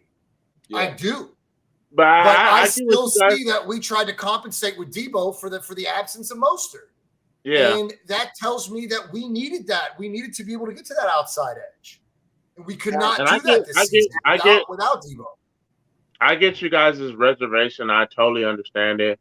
But like the old saying goes, if you're scared, go to church. And on Sundays, we're going to go to church and we're going to watch the Niners ball out. And the really thing that gives me confidence as far as the Niners actually being a Super Bowl contender is just the upgrades in the secondary, because we already talked about how deep we are at the defensive line. We come at you in waves. We're going to be in the quarterback's lap most of the time. And what I want to tell you is sacks are a big game changer, but I'll tell you what's better than a sack, interception. And now we're going to actually be able to. We haven't been able to do that, Jizzle. We haven't been able to do that, bro. We have yet been able to be a ball hawking secondary. And that's coming this year.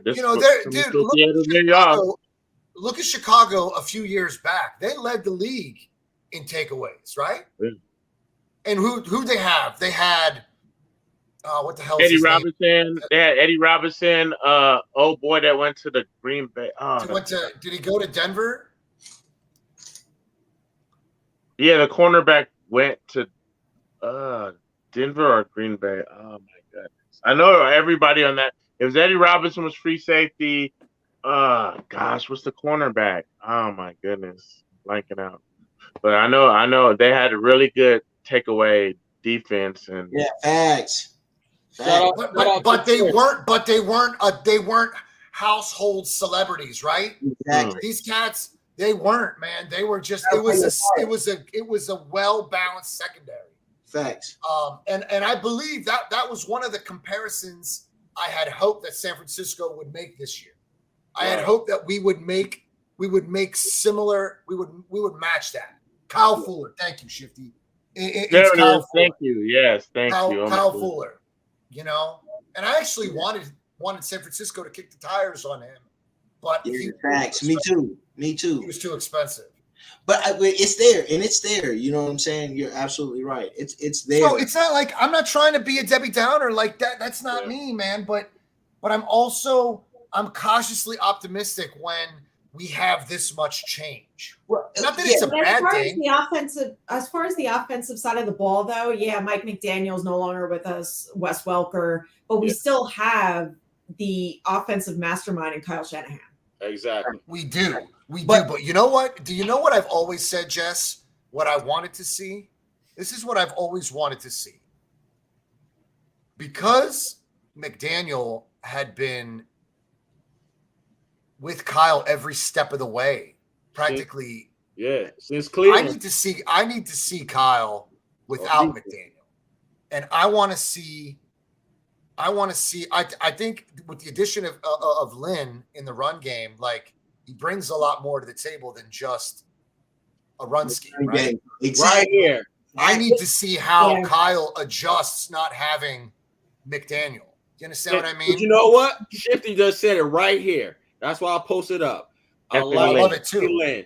And this is what I'm talking about. God, we have elevated in all system isn't. Yo, man, we're good. I'm telling you, we're But good. Mark, we don't have that continuity with Anthony Lynn and Kyle Shanahan just yet. Nor That do continuity that we had with McDaniel and Shanahan went an entire career to date. But Right? Anthony Lynn knows the playbook because Right. Yeah, he played for Mike He Shanahan. plays He played for Mike Shanahan, and he's going to give us run plays that you don't know. Cal Shanahan is bad because he's a run game coordinator, one of the best run game coordinators in the recent history. And that's They why may he's not the have assistant head experience coach. together, but there's familiarity there. Right. but it's not that. But That's true. That's true. And it's not. Buffalo and I led don't the mean- league in rushing when he was there.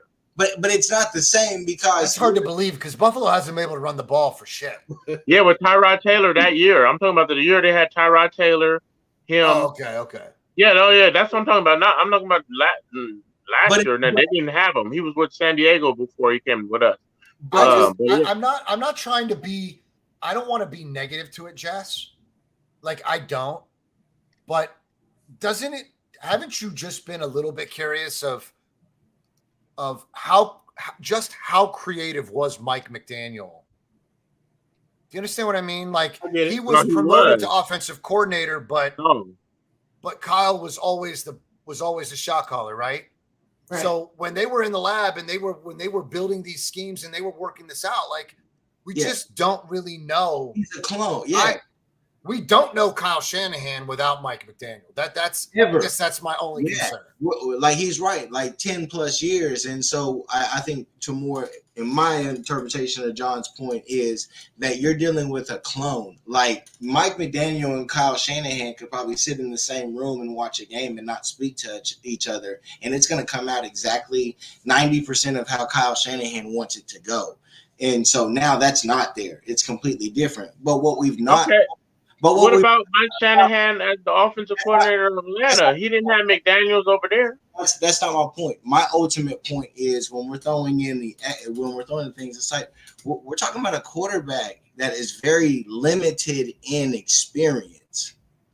Like there is something to say. Like he's going to play and he's going to play well, but it's like he's always going to be seeing something new that he's never seen, especially when you get into these playoff games and those type atmospheres and things like that. There's a lot of unfamiliarity when you're talking about Kyle, Anthony, and quarterback. There is a lot of unfamiliarity compared to McDaniel, Shanahan, and Jimmy.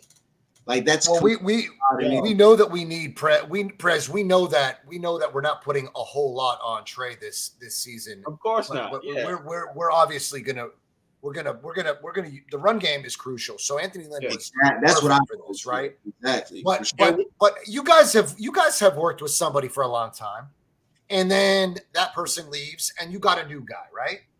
Now the new guy knows he might know his job, right? He might know the job, but he's still a new guy, and that may be the guy that you work beside. Like I run a small restaurant, right? So for me, when I've been working with a cook for a decade, and then another guy comes in, like, yeah, we get along and we're cool, and he learned my menu, but like we're still not on the same page just yet. We got to build that. You're not kicking with gas. Not kicking with gas. Yeah. It's to me, it's just like I just want to see Kyle Shanahan without Mike McDaniel. I want to see how creative are you now. Whoa, John, I feel you, bro. I feel you, but there's plenty of tape. Right. There's plenty of tape of McDaniel saying how much he learned from Kyle. Yeah, no doubt. I don't want no doubt about it. McDaniel's not Kyle Shanahan. That's what I'm interested to see. Yeah, exactly. Thank you, just yeah, but see, I don't think that Shanahan was held back by McDaniel. No, of course not. Yeah. I actually think McDaniel was held back by Shanahan.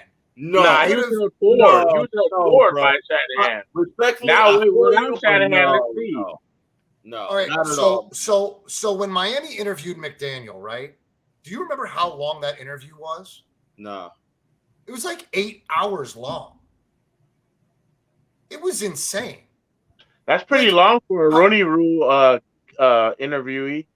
You know, Yeah. I mean, I didn't know he was black. I didn't know he was black the whole time he was the offensive coordinator here. I didn't either, dude. I didn't either. Right. So I told you what Shanahan does, man. Like, this man is a genius. He keeps bringing in these guys, and we actually get a compensatory pick every time they leave.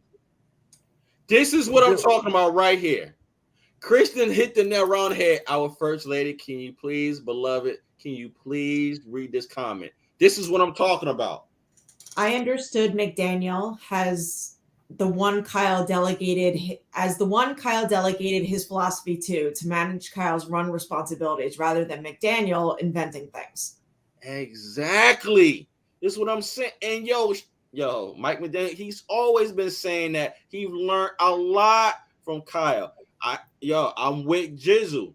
Respectfully, John, I feel you, bro. I'm with Jizzle on. I'm excited to see, of course, not against us, but I'm excited to see what McDaniel's going to do without Kyle. And I think he's going to do fine. Because when you've been rocking with the best for so long, you learn from the best. Why not, just, blossom from what you learn from and also critique what you got to add to it. So, but what if it's not all Mark? What if Mark? It can go the other way too, though. Those guys can also had built so many years continuity together and been through so much that without one another, they can be lost. Like, I agree. You understand what I'm saying? Like, that's your ace. Like it can go both ways. I'm not saying it will. I'm just saying, like, Daniel was a very intelligent human being. Yeah. And if you don't think that Kyle let him let him speak his mind and put his ideas to the paper, like, not that Chris Wall was wrong, but like those delegated responsibilities. I mean, McDaniel, it's on record that he's extremely creative. Yeah, I agree. And they were together in Atlanta, weren't they? Him and Shanahan invented a run, which is a direct snap inside zone, basically, or HB blast. First lady, they've been together, I want to say, since early Browns or late Browns. Yeah, but I'm talking about Atlanta. They weren't together in Atlanta. They weren't in Atlanta. That was the gap. They were together with the Browns and Texans. And Texans, yes. Right. And then they weren't together in Atlanta, and then they came back together with the Niners, yes. It's very possible, though. It's very possible that Mike McDaniels excels because no matter what reason, Mike McDaniels had to have a dumbed down version of what he would have wanted to run, whether it was off of his quarterback or the way that his head coach felt about having his quarterback and had to have play calling. So McDaniels goes into a situation where he has a Jimmy G-esque quarterback with a higher ceiling and younger without injury history. Yeah. So he's been doing this for a very long time, but he throw in big-time weapons. He got Waddle. He got Tyreek Hill. He went and got Mostert. He's getting players that he's been. So I fully expect, you know what I'm saying, even with oh boy, Tua, that to be a top 5 offense, man, because he can run what he wants to run. I agree.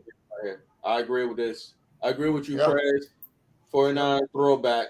Totally agree with you on this, man. But I'm not trying to take anything away from Shanahan's creativity, right? Right.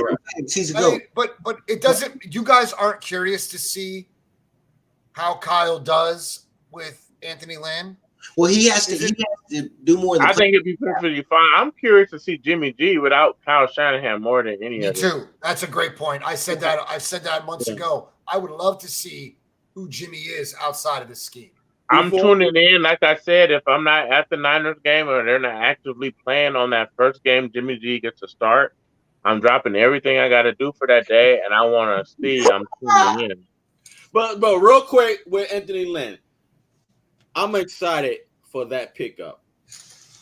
Oh yeah. Yeah. Reason why? Yeah. He's the assistant coach now, so he's going to help Kyle Shanahan regarding those crucial moments when Kyle is up 10-digit points late in the game. You follow what I'm saying? And he's the running back coach. And you know Bobby, you know Bobby Turner's gonna be in his ear. So yo, this season looks Bobby really Turner had to sit this year out. yeah, no, but I'm saying he's gonna be in his ear like Oh, consultant. consultant. Yeah. Exactly. So I'm like, yo, I have high expectations for the season. Again, I'm not backpedaling. I believe that the 49ers and the Bills going to meet each other in the Super Bowl, and I believe we're going I do. Yeah, we're going to take care of that, man. It's going to be a great Super Bowl. Yo, man, I've been calling for that Super Bowl for the past, 2 years now. But because that boy Josh Allen is, Josh Allen about to take that quarterback position by storm, man. I agree. I'm more worried about him. Everything. He is everything. And he's fiery. You know what I'm saying? Like, he talks that shit. You know, he talks that shit on that field, man, to them dudes. Yeah. He's about it. I love watching Josh Allen. That's Trey. That's where we, you know what I'm saying? That's where I aim for Trey. You know what I'm saying? I feel like, and maybe even he could be possibly better. I don't know. Josh Allen is that dude. But To be honest with you, I agree respectively, and I believe that he actually outdueled Mahomes in this AFC Championship. It's just sad that in overtime rules he didn't get the ball and a chance at the ball in the deciding moments. That's how the rules are. I'm hoping to be competitive in kick returns for the first time since the 90s. I'm trying to be competitive in the kick return game for a change. Dude, you know what's amazing? What the best part of this season and this particular channel is that when we get rolling, I cannot wait to come back and just chop it up with you guys and just refer back to these discussions that we had, right? If I'm wrong, I'm wrong, right? Yeah, but it's different. It's different for me because, like, I believe that this team needed some fresh eyes. I do believe that. I do believe that with when Saleh left, I was a nervous wreck. And I knew that D'Amico was next man up, but I never expected D'Amico to be as insanely amazing as he was. He didn't even. It was insane. Like it was so reassuring and refreshing after the fact, right? Once we saw it, we're like, oh, D'Amico's dope. And the guys bought in and they love D'Amico. And that's another thing. When he leaves, I'm terrified of who goes with. Yeah, I agree. But you know what I like about D'Amico? He has. I don't know if y'all gonna vouch for me on this. However, he's great during blitzes. Oh yes. Yo, and I think he's quicker to change his scheme when it's not working. Than Saleh is, and he just got his coverages. You follow what I'm saying? Like, I think Saleh was a little more. I think Robert put more trust in the player than the scheme. Fact. Yeah, like he was like, look, you'll get this. Let's settle in. Yes. Everybody buckle down. You know what I mean? He was hoping that they would warm up to it. Where D'Amico's like, look, this ain't rather than he adjust his team. That's exactly Facts. Yeah, like Robert Saleh was hoping that these guys would settle in and warm up to it, and D'Amico's like, I'm just gonna call something different. Like, we'll settle in this way rather than you know what I'm saying? Like, rather than you do it, let's try something different, and I will coach you along. Right. I like that. I like that a lot. Go ahead, Price. I was just going to say, on that win streak, when we ended out the season, you know what I'm saying? That's what it was. We came out and we owned those third quarters. And that's why we went on that run. Is as a team, we would always own those third quarters and turn the game in our favor in most of them in the third quarter. And it's where those adjustments came. Tennessee was a big one because they were doing very well in the first half. And then he was able to stop them. So, he's able to – that halftime adjustment, you know what I'm saying? That also comes from a player perspective too, right? You know what I mean? D'Amico was a player. Maybe that just coaching comes more natural to a player, right? It comes from the player because he was on that defense you were describing. Those adjustments come easier to a player, right? Yes. To a former player. So, I mean, it's still, this is our year, family, to make something happen. I don't know if this is the year we actually take our sixth ring. Yeah. Because I want to get the most out of D'Amico possible. That's I believe our defense will be lights out. But I think Shifty said it earlier. You know, he's looking forward to see what the offensive looks like. What the offense looks like. What wrinkles do we see in the offense? You know what I'm saying? Does Jennings take a step back, or does he take a step forward? Does Ayuk is taking a step forward and then some? Yeah. Because he and Trey are building a phenomenal friendship. They're you know, that chemistry is building because they're making it happen, right? But you know what I think, man? I just think in totality, I just think the biggest question mark is the offensive line. Facts. Bottom line. But it could come out and surprise us, and we could have been reserved in our fears all this time. And Kyle's not making any changes. He seems to be content at center. You know what I mean? Like the great thing is we go through hell. They got to go through hell. We play some very good teams 5 of those first 8 games, so they're going to go through it, and it's going to be easier on the back half, and that's the reality. So those front 8 are important. Kyle, I love Kyle. Regarding Kyle offensive line, he's huge on versatility. That's it. Hybrid players. He's big on versatility. He might get one player, Trent Williams, you know, paid. But the rest of the players, you're going to have to step up and man up. Plain and simple. You follow what I'm saying? I think we got a new offensive line coach, right? I think now, right? Or no? No, we do. I don't know. I think I think he got promoted. It's Chris Forster, I think. I think he got promoted. Yeah, that's right. Yeah. Okay. So, with this new scheme and with our new quarterback, that whole offensive line, and not included Trent going to do his thing. They're going to have to be more physical and more athletic. I think more athletic in the respect that you have a mobile quarterback. Thank you. But also the versatility of having that mobility in Trey takes a lot of pressure off the offensive line. They just can't hold and make mistakes. Exactly. You understand what I'm saying? So I mean, look, I think Jake Brendel has Brendel has high expectation. They're content with who they took. Now, Jizzle, there was a show you guys talked about Aaron Banks and the unreasonable expecation of switching a guy from one side of the line to the other. I said that, yeah. That was the hold up. Right? Yeah. Yes. I watched that episode. The only available spot he could have took last year was at right guard, and that was too much for him to transition from left because you get dialed into the side that you play, and it's just like anything. It's second nature. If you're used to pouring a pitcher with your right hand and somebody's telling you to just constantly do with your left, you know, you're not as confident in your pour, whatever. You know what I mean? It's the same thing. And so he had to, that's one thing when we so quickly just declare a rookie a bust, you have to look at context, and context is everything. And especially with this, that he came to the NFL a harder division or harder professional league of sports and had to switch a position.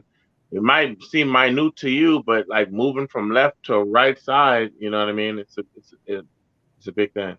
And he's more unreasonable. It was unreasonable to expect him to make that transition quickly.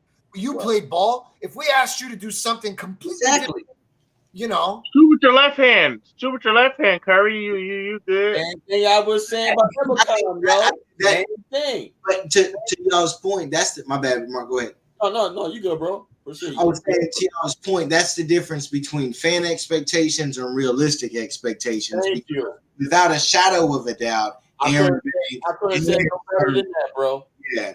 Yeah, why do you want to disrupt this man's skill set? This is what he's known. Facts. Why do you want to change him? That's what I could never understand. Why? Because we were why? I don't even know why we wanted to change it. You talking about Banks? You talking about Banks? Yeah, why do you want to change it? Yeah. Well, Why flip them? Well, what it was, based on what he was saying, he had to get leaner. Fact. He had to get leaner, and he had to be quicker off the ball. He wasn't quick off the ball. Listen, he still weighs the same weight. He just had to knock that fat off. Sure. It was that, and he had to get quicker off the. He did play some games. But how does that help with ease? You got to put the opposite hand in the dirt. That's true too. Well, no, but Mark, he's going to play back his same position. So really, all that stuff is all for naught. That was for nothing. He did this last year, probably, if he was playing left guard. If Lakin Tomlinson wasn't there, you never know. That's what they were talking about. That's what they were talking about, was that scenario you just described, Jizzle. And y'all two are actually saying the same thing, John and Mark. Y'all are saying the same thing. On the situation. Yeah, it made no sense to move him over. And he was never drafted to do that. Those picks, Shanahan knew what he was doing, and he took those picks. I know where you're going. And he took Sermon because he knows it's going to be moving forward. He knows exactly what it's going to be. That's why I say hold on. That's why you're the GM of this damn show. Because I always tell you, bro, you always hit the nail right on the head. He picked those guys just for Trey Lance. You've been saying that for many shows ago, bro. Proceed. My bad. Appreciate you. He picked Gray. My bad. He picked Gray just for Trey Lance. Danny Gray. Absolutely. He's in the thing, and that's why man, I'm so looking forward, moving forward, is Trey getting settled in and having this year go through however it goes, getting through this and moving forward, man, with who he has at especially positions, man, because man, these dudes in a couple of years, it could literally be one of the greatest offenses the NFL's ever seen. It's all there as far as who you have moving forward. And so that's why I can't wait, Prez, to come back to this. Once we get through week 5, I want to come back here, whether I'm on the screen or in the chat. I want to come back here and chop up what we just saw in the first 5 weeks, John. Because I mean, I'm just cautious, man. I don't want to put more. You're a little too cautious, though, bro. You're a little too cautious. I was a nervous wreck, bro. I closed my eyes every time Jimmy dropped back. Mark, I closed my eyes. Everybody was like, "We got this." But you don't gotta worry about that number 10. It's half of 10. It's called number 5. So don't worry about that, bro.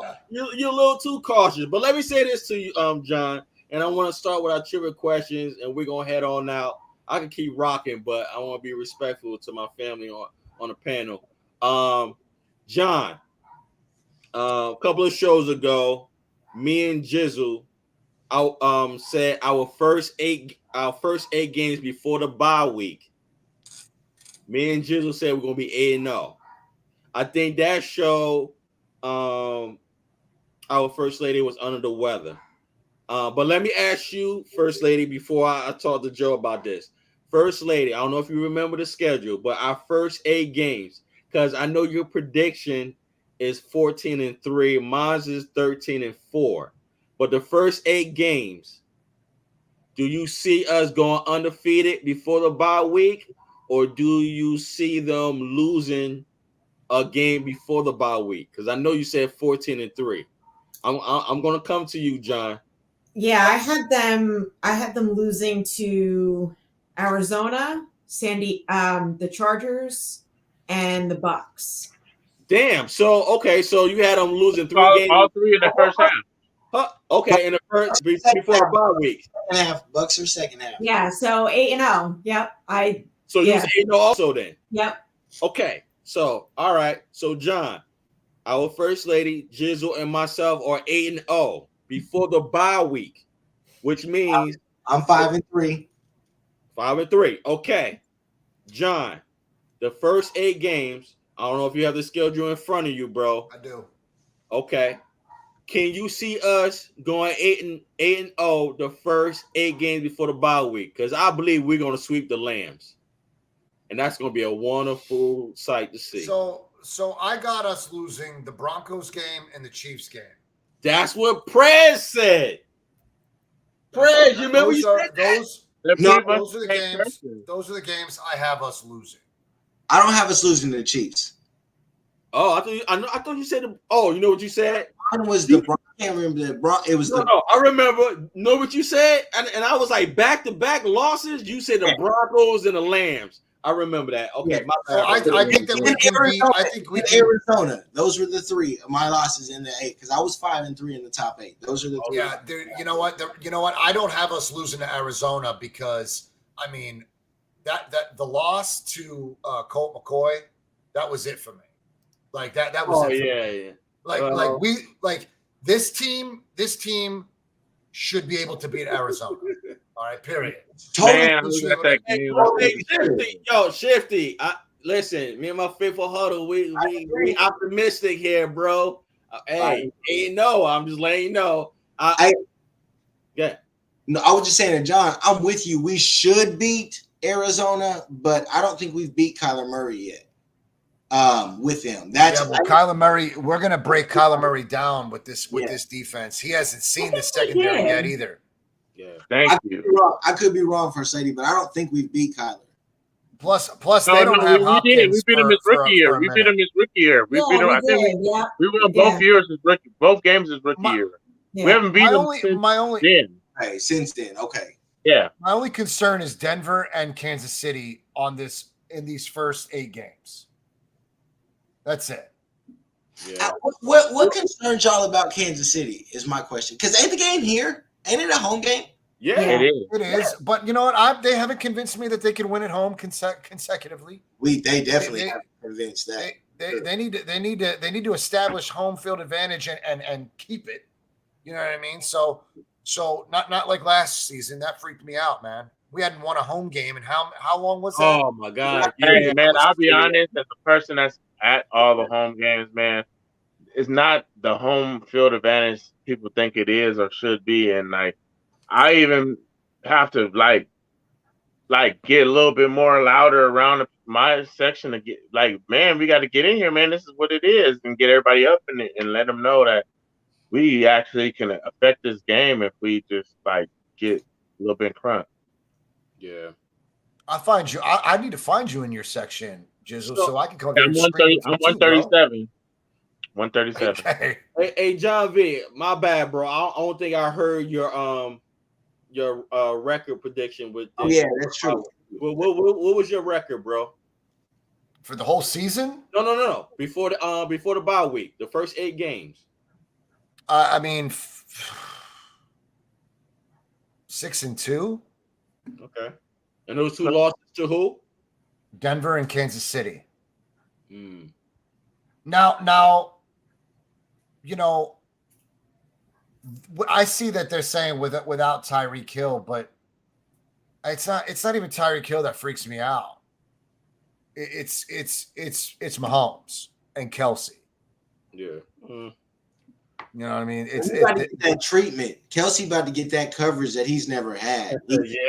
He's about, and that's true too. Like, look, I could be wrong, man, but I'm going to sit pat at 6-2. No, I'm with you. I'm not saying that against you. I'm not saying it's anything Kelsey. Kelsey is elite. I think I'm not worried about the Chiefs without Tyreek Hill because Tyreek Hill is the one that beat us in the Super Bowl on a crosser route. Somehow he got matched up on Sherman. He's going to struggle big time. He was already struggling last year towards the end. Last year he struggled. He struggled anyways. And now that he doesn't have Tyreek Hill, that's where I said the Kansas City thing, John, it's not Kelsey. I think it's just Mahomes because now Kelsey's going to be 2, maybe even 3 schemed from that defense, bumped off the line. Then you have the linebacker. Then you're going to have a corner or a safety. Like he's going to be covered in so many ways. And Mahomes not proving that he can do it. And so that's where I feel like it's more Mahomes than Kelsey. If we can get Mahomes running backwards like Tampa Bay did, if this defense can get at him like that, Speed. Like if you can chase him down like that, speed. That will give me the confidence moving forward into the season. We made him look very mediocre in the Super Bowl. Evercom. Speed. We did, but we had one hiccup, and we ended up getting Tyreek Hill on a single high with what should have been with Ward, right? Like I forget what happened.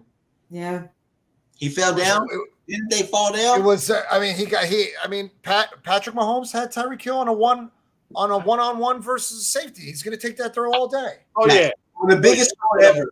On the biggest hold ever. That was the biggest hold on a single safety, on a single high safety like that. He hit that throw. No, the play that cost us the game.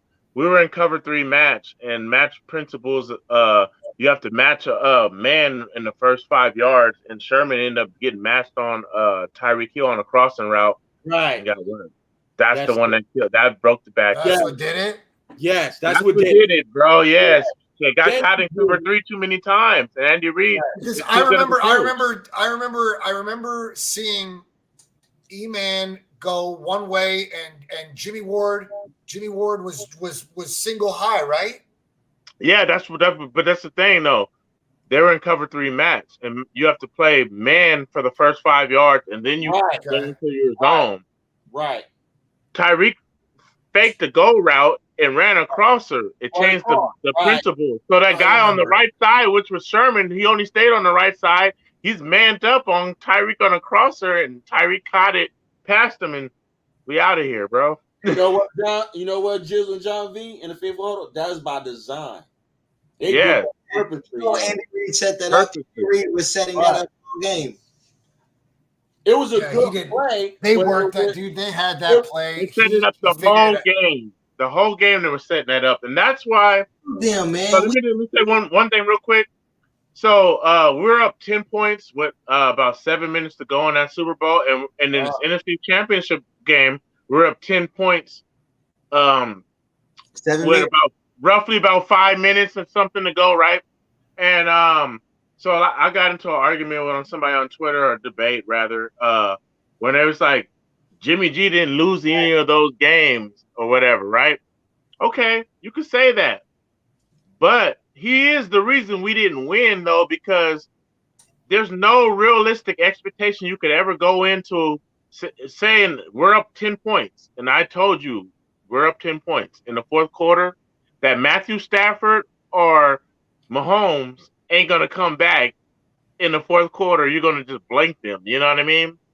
Yeah. We lost because we didn't have a quarterback that could go and score us a big point at a big moment. Yeah. And that whole season, they were coming from behind and beating their opponents. That 2019 season, Kansas City was coming from behind and beating their opponents consistent. Yeah. So, I mean, he's right. 49ers throwback, I agree. 20 points was not enough. No. And we let him get back in it. And I think that Andy Reid pulled that wasp. That was called wasp, that play, yeah? Oh, I don't know. I think they named it wasp. I think that he pulled that play in the first half of the game, and I think we shut it down. That might be the technical name, but I know that play is called Dagger from playing Madden. It's Dagger. But I know Dagger. you got a goal route that floods the zones, make them go back, and then you have you got the clear out route, which was Tyreek on the drag to drop the coverage, and then you just cross. Yeah. Cross. Plus, we're in a cover 3 match. They got to play man principles for the first 5 yards. Man principles change since he went from one side of the field to the other. Now Sherman has to guard him man on man before he can fall back into his deep blue zone. Yep. So faithful huddle, John V. I want to go to the next segment. Got about a couple of minutes. I got 3 trivia questions for the faithful huddle. John, I'm glad that you're available for these trivia questions. I know last time you had to go. I understand that you got off work just like I got off work tonight. I appreciate your participation regarding that trivia question. So I'm going to move forward with this trivia question. I hope it's a difficult one because Jizzle, he be winning most of them. Not really. Okay. All right, so let me hit y'all and our beautiful viewers with this first trivia question of our show. I don't know if I told you, John. I'm gonna say it real quick. John, no, I say the trivia question.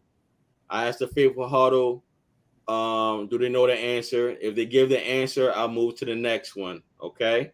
If they don't know the answer, then I'll go to the next one. Then I will come back to you if you don't know the answer. Okay. But you got to give an answer. You just can't say, I don't know. You follow what I'm saying? But you got to give an answer. All right. So let me proceed with this first question. All right. So, question number 1. Who holds the 49ers record for the most completions in the game?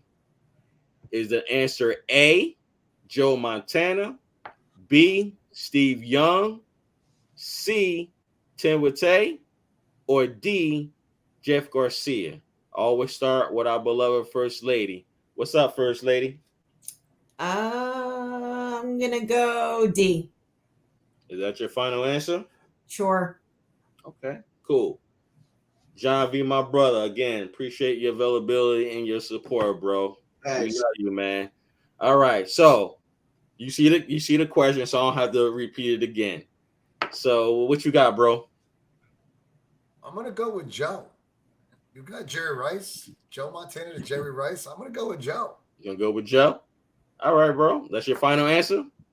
Yeah, that's my final answer. All right. Jizzle, stop Googling Jizzle. Hey, I'm gonna go with Forever Young. Huh? Forever Young. He's so young. All right. That's your final answer, bro? Yep. All right. Our general manager, Prez, what's up, bro? I don't know, so I'm gonna go with Tim Witte. I don't know why he's on this list, so that's what I'm gonna pick.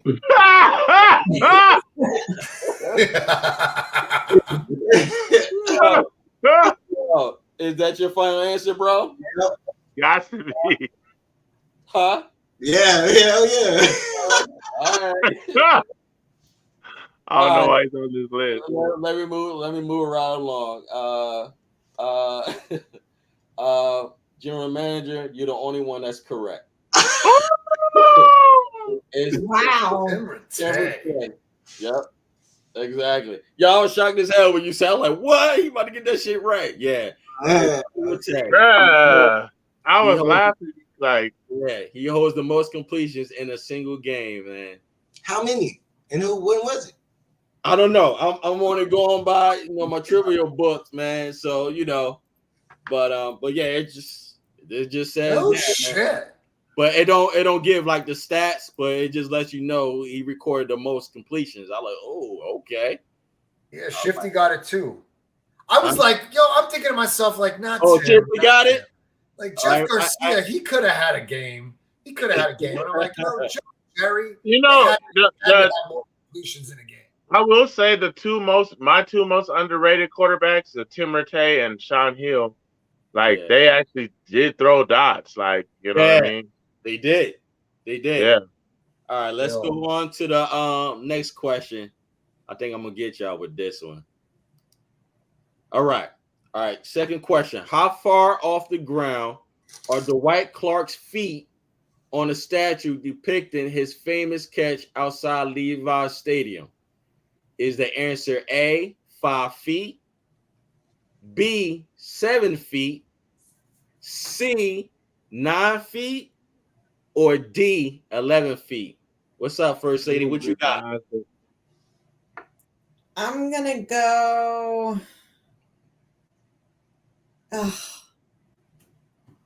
And y'all been to the stadium. Yeah, I've been here too many times. I look like an idiot if I don't get this. That's why I picked this question, because I'm like, okay, First Lady and Jizzle been to the damn stadium. They better get this. I'm gonna go A. Too many times.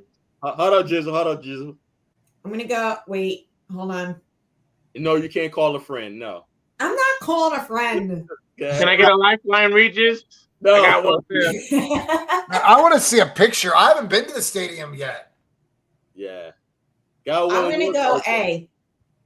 Is that your final answer? Yes. Okay. John V, what's up, bro? 5 feet, bro. I feel like now I'm gonna look at the picture. that I have. I do faintly remember this. This is like, this isn't small. Yo, when I read this question, I said, yo, from the ground, yo. That's what I'm saying. I can see it in the, dude, I remember saying, like, damn, you know, how do you need to put this damn thing? What's up, John? I want to say C, 9 feet. Okay, is that your final answer? Yeah, that's my final answer. Jizzle, what's up, bro? I see you over there. What's up, bro? I've been over there so many times, but I was smashed though, bro. Like You're smashed. a season ticket holder, bro. You better know this answer. Jizzle probably rests his beer right on his foot.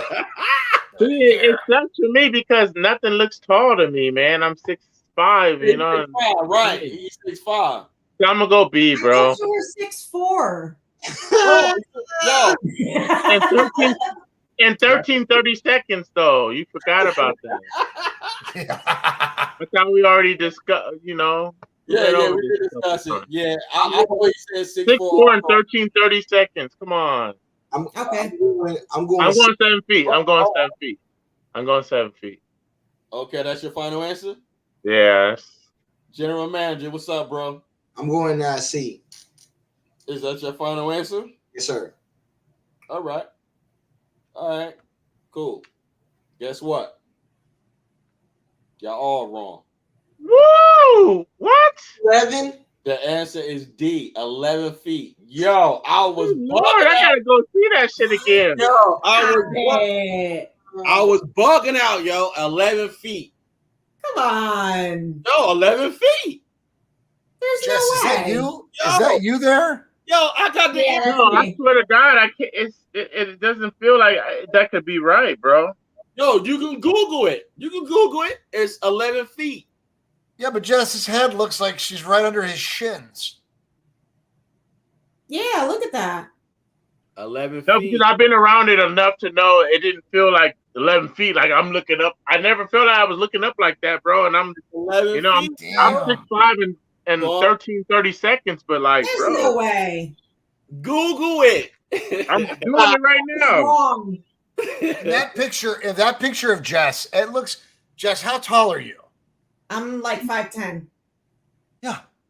If that thing's 11 feet off the ground, she can rub her head on his shin. Right, that's not possible, bro. I promise you, it's not. It's Like something's Jess wrong can with- I don't grab know where his you got that ankle from, and bro. do pull-ups. Yo, That's crazy. I don't have the time right now, but I'm gonna text y'all the proof in the book, yo, later. All right, but You know what though? Even a book can be wrong from time to time. No, no? it does say it. It John, does say it. It's No, wrong. no, you're wrong, bro. You said it wrong. It says Clark's statue will feature him suspended in midair with his hands outstretched 11 feet. I'm reading it right here above the ground. His hands is stretched. You didn't say it. You said his feet. I'm going by what the question said. Look, No, far- I'm reading it right here. It's wrong. I'm reading it right here. I wish I could show you on my phone. It says it will feature him suspended in midair with his hands outstretched 11 feet. His hands 11 feet That from the makes ground. sense. But that's what the Not his question. feet. Yo, No, it says how far off the ground are Dwight Clark's feet. I'm reading it, bro. That's not. I'm just a messenger, guys. I'm telling No, y'all. you put the question in wrong. It's got to You be put the 5 question feet. in wrong. If he was 11 feet off the ground, bro, a big motherfucker like me would actually notice that, bro. Yo, word is born. You know what? Yo, I'm tonight, reading it right here. tonight or tomorrow morning, I'm going to send y'all the same question, and the answer it says 11 feet. But it's not right. His Yo, I hands already got are my notes outstretched. right here. we going to the next one, man. The crazy thing is that if you look at Jess at the statue, Right. there's It's not if mathematically his feet were possible. 11 It's not. feet, you wouldn't see daylight between her head and his shins. Yeah, Whoa. There's no way. bro. Like I can sit under. If he was 11 feet up, his feet, I would have like 3 feet of daylight above my head, right? Bro, you got hear what I'm saying? I'm only typing in the question that it says in the book. I'm going None to. of us got that wrong, bro. Trust It's me, bro. wrong. That Jess, question. next game, Oh. you're taking a yardstick. Yeah. You're gonna tape it to the back Go of to your the booth. shoulder. We went to the booth. We went to the booth on you under further review. Yeah, let's I'm go. gonna do like a whole video in front of the statue. Yeah, right. Hey, you brung in like a court case. You brung in evidence, and if the glove don't fit, man, let's I'm go. gonna get my picture blown up on one of those big boards. Hey, listen. Then let's go to the next one. You sent me the picture too. Damn. Okay. Yo, listen. Let's go to the third one. All right. Which 49ers running back left college early after rushing for a school record 2,036 yards as a junior? Put your hand down, bro. You know I ain't coming to you first. A, Tom Rathman. B, Raheem Mostert. C, Tevin Coleman. Or D, Frank Gore. Our first lady, what's up? Frank Gore. Is that your final answer? Sure. Okay. John V, what's up, bro? I prefer to go after Jizzle. I'm going with Jess. I'm going Frank Gore. You going Frank Gore? Okay. Yeah, final answer. All right, final answer. Jizzle, what's up, bro? I see you smiling. Hey, I'm hardcore like the almighty Gore. Campaign with this game, man, like Al Gore. Here you go. I'm about to call you poetic justice, man, for real. Is that your final answer, bro? That's my final answer all day, man. That's the right answer. All right, our general manager, what's up, bro? Shock the world, GM. What's up, bro? It's Frank Gore. Damn, you too? Frank Gore? Yeah, man, because it's the right answer. All right, okay. All right. Well, I got news for you. The book says something else. You damn right. We got it. No, y'all all wrong. Damn. I would have said Tevin Coleman.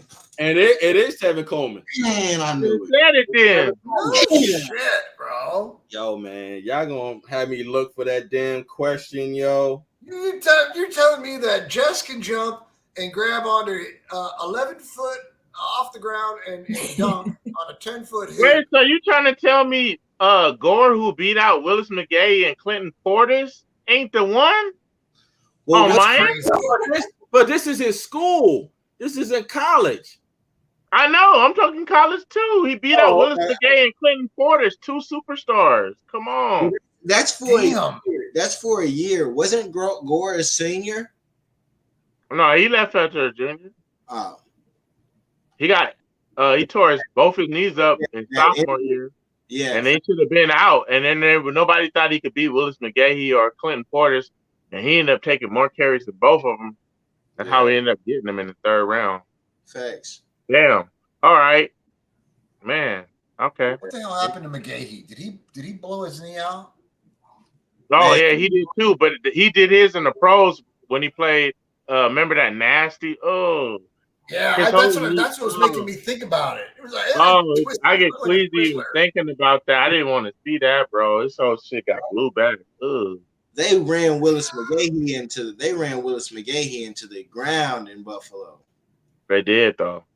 Man, he was one of the top backs, but that dude was always getting the carries. And speaking of Clinton Portis, he played for Mike Shanahan in his last Denver days, and he turned him into a 1,300, 1,400 yard guy. They were just turning him out at that time, and facts. Anybody can get it. You get it 1,300 yards. You get 1,400 yards. It's crazy. Yo, man.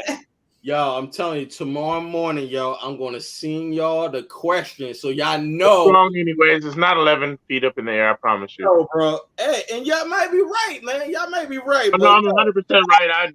I do go to the stadium, but I never was that high. 11 feet. Yeah, I'm going off of Jess's picture because she could just as easily pick her up. I pregame, but promise you, bro, I'm never in there that blasted. He was not that high either. Hey, where's that? It's been copyrighted in 20, man. Can y'all see that? Yeah. Nah, bro. Come on, bro. Come on, man. Yo, I'm just a messenger. I can see there's something, but I can't see what the shit says. Jess is 6'9", and in heels she's 7'3". Yo, She would still have to reach for that damn thing, man. No, I promise you, no. His feet are I'm not 11 still feet bringing off my the ground. measuring tape. word is born, yo. It said 11. No, but I'll tell you how I know. Do you know that statue got defaced? If he was 11 feet off the ground, it could have never happened, bro. Like seriously, like it got defaced. They did all kind of dirty shit, like, and this is what cameras and everything in the stadium. They did that and they fixed it and or whatever. But if he was 11 feet off the ground, you don't have to worry about that, bro. Unless motherfucker was Superman or some shit. Hey, first lady. How the fuck you get up there? Oh, one of y'all type that question. I am. I'm looking I for just it. did. It told me hands. his hands are 11 feet from the ground. Now that is plausible. But what I'm saying is that It's question. not saying anything about the feet. It's only about the hands. I'm looking. I got it right here. Clark's statue will feature him suspended in midair with his hands outstretched 11 feet 11 feet, from yeah. the ground. No, I'm only going by what the book said, bro. But listen, I'm gonna have to go. I'm gonna have to give Jizzle I'm gonna pick him up. I'm gonna put him above my shoulders. Right. Have him reach out. Mustafa, bro. Mustafa. I'm Yeah. still There's bringing no my way. measuring I'm trying tape to out tell for the you. home opener. I never looked up at that statue ever like that. I'm telling you, like, I promise you. I know. At that rate, Jess could take 5 steps back, run casually, jump up, and slap him right in the heel. Yo, man. Good. If we go by Mark, Jess's picture alone, home opener. You going to see anyway for your own self. It's not. I promise you. I think they. Yeah, I'm gonna bring my measuring tape out. They probably worded it wrong. They probably worded it wrong on the book. Man. That's what it said. It said 11 feet. Yeah, his hands. I do believe his hands at the top are 11 feet. And then, you know. They probably meant to say the White Clark's hands instead of feet. You see how the question is? I mean, that would be better. Yeah, that's what I was like. When I like 11 feet, I said, damn. Because his feet don't depict the damn picture. It's the catch. It's his hands that depict the picture. That's right? why I was like, well, maybe they misprint as far as the hands. Typo. Just think about what keeps a statue up 11 feet in the air, bro? Like, what would it be that could keep you securely up there without the wind blowing you over? I think about it. I think about it because I do construction. Nothing that could. Am I fired? I hope I'm not fired. Because I'm telling you, yo. You ain't fired, bro. It's not your fault. I know. No. They messed up. That's on them. Word up. But guys, that's what I got. Any last thoughts? You know, concerns? Great show. Fun tonight. Absolutely. Fantastic show, man. Always. Yeah. Always. I appreciate you hopping on, bro. Always, John. Always, bro. It was fun time. I'm sorry if I held you guys up, but I loved it. It was oh man, no, not at all. I'm good. I'm on vacation next week. I'm good, bro. Always a pleasure. Jess, always a pleasure. Likewise, man. Just my brother. Yes, welcome anytime. Yes, sir. Yeah, man. I can't listen. We got to do this again when the season starts. We got to come back. This episode right here. We keeping all the receipts for this episode. Oh yeah, no doubt. No, I'm with it. I'm with it, man. I want to keep receipts on people that doubted Trey Lance because that's my spirit animal for this season. Is just like that's what I'm going into this. Just we're going in this. Yeah, and when we win the Super Bowl, we got to keep those receipts too for the people who doubted that. Oh yeah, Jess, you sending that my way. I know you are. Hey, listen, shade. It's all good. It's all good. Listen, I mean, the more the merrier. If we manage that, my God, I'll be in your debt forever. But I don't doubt Trey. Like I support Trey. No, listen, actually, I supported Jimmy before I think first of all, I think it's fair to say that most 49er fans drank the Kool-Aid of Yeah. 2017, Yeah. the final Yeah. 6 games. Yeah. It was 5-6 games, whatever it was. We drank the Kool-Aid. We were good. all John, the way. I was like, pay this dude. Pay him now. Pay him. John, they reported us the most dangerous team in that month of December when we Yes. they I remember reported us the dangerous team. If we had made the playoffs, nobody want to see it. Just like this past season when Right. we won against the Cowgirls and the Green Bay Right. Cheeseheads. Yo, we was the most dangerous team that nobody wants to Right. see. Because it was what, Thanksgiving And when we so- played Jacksonville? And Yeah, so going with Jacksonville that, was decent, right? That year? yeah, we beat them, and we beat Tennessee too. We put a 40 burger plus on them. Yeah. But in saying that, I honestly think that, I honestly think that maybe we should have kept doing the unstructured thing with Jimmy G. I think he plays better in unstructured, not just being under center. He likes to be in the shotgun more. And if you know, he's the best 2-minute quarterback in the league. Even this last year he was. If we put him in those situations where you're not really calling set plays, you're not, you got a couple plays you call and you keep him in hurry up. He's phenomenal doing that. And that's what he was doing. He was playing off script when he didn't know the whole playbook and Kyle Shanahan wasn't putting too much on his plate. And that's what maybe we should have kept it that way, but it's run its course, So Appreciate you, Brian. That's it, Jizzle. I agree, man. The less he had to think, the more he was able to put together. Yeah. You know what I mean? yeah. That's just hurry up offense. Just get it out. Just go. And Just get it out. just- Get the ball out to Just somebody. extend And the let's go. drive. Yeah, extend the drive any way you can. I agree, man. Yeah. After outside of the scripted plays, I close my eyes and tie a bandana over. Oh my God. First Lady Chris is with you on a 14-3 record. 14-3. Let's go. Okay. Yeah, man. But this I like this what Chris said. Compared to the way Jimmy looked in 2017 and 2021, it's a night and day. He was killers before.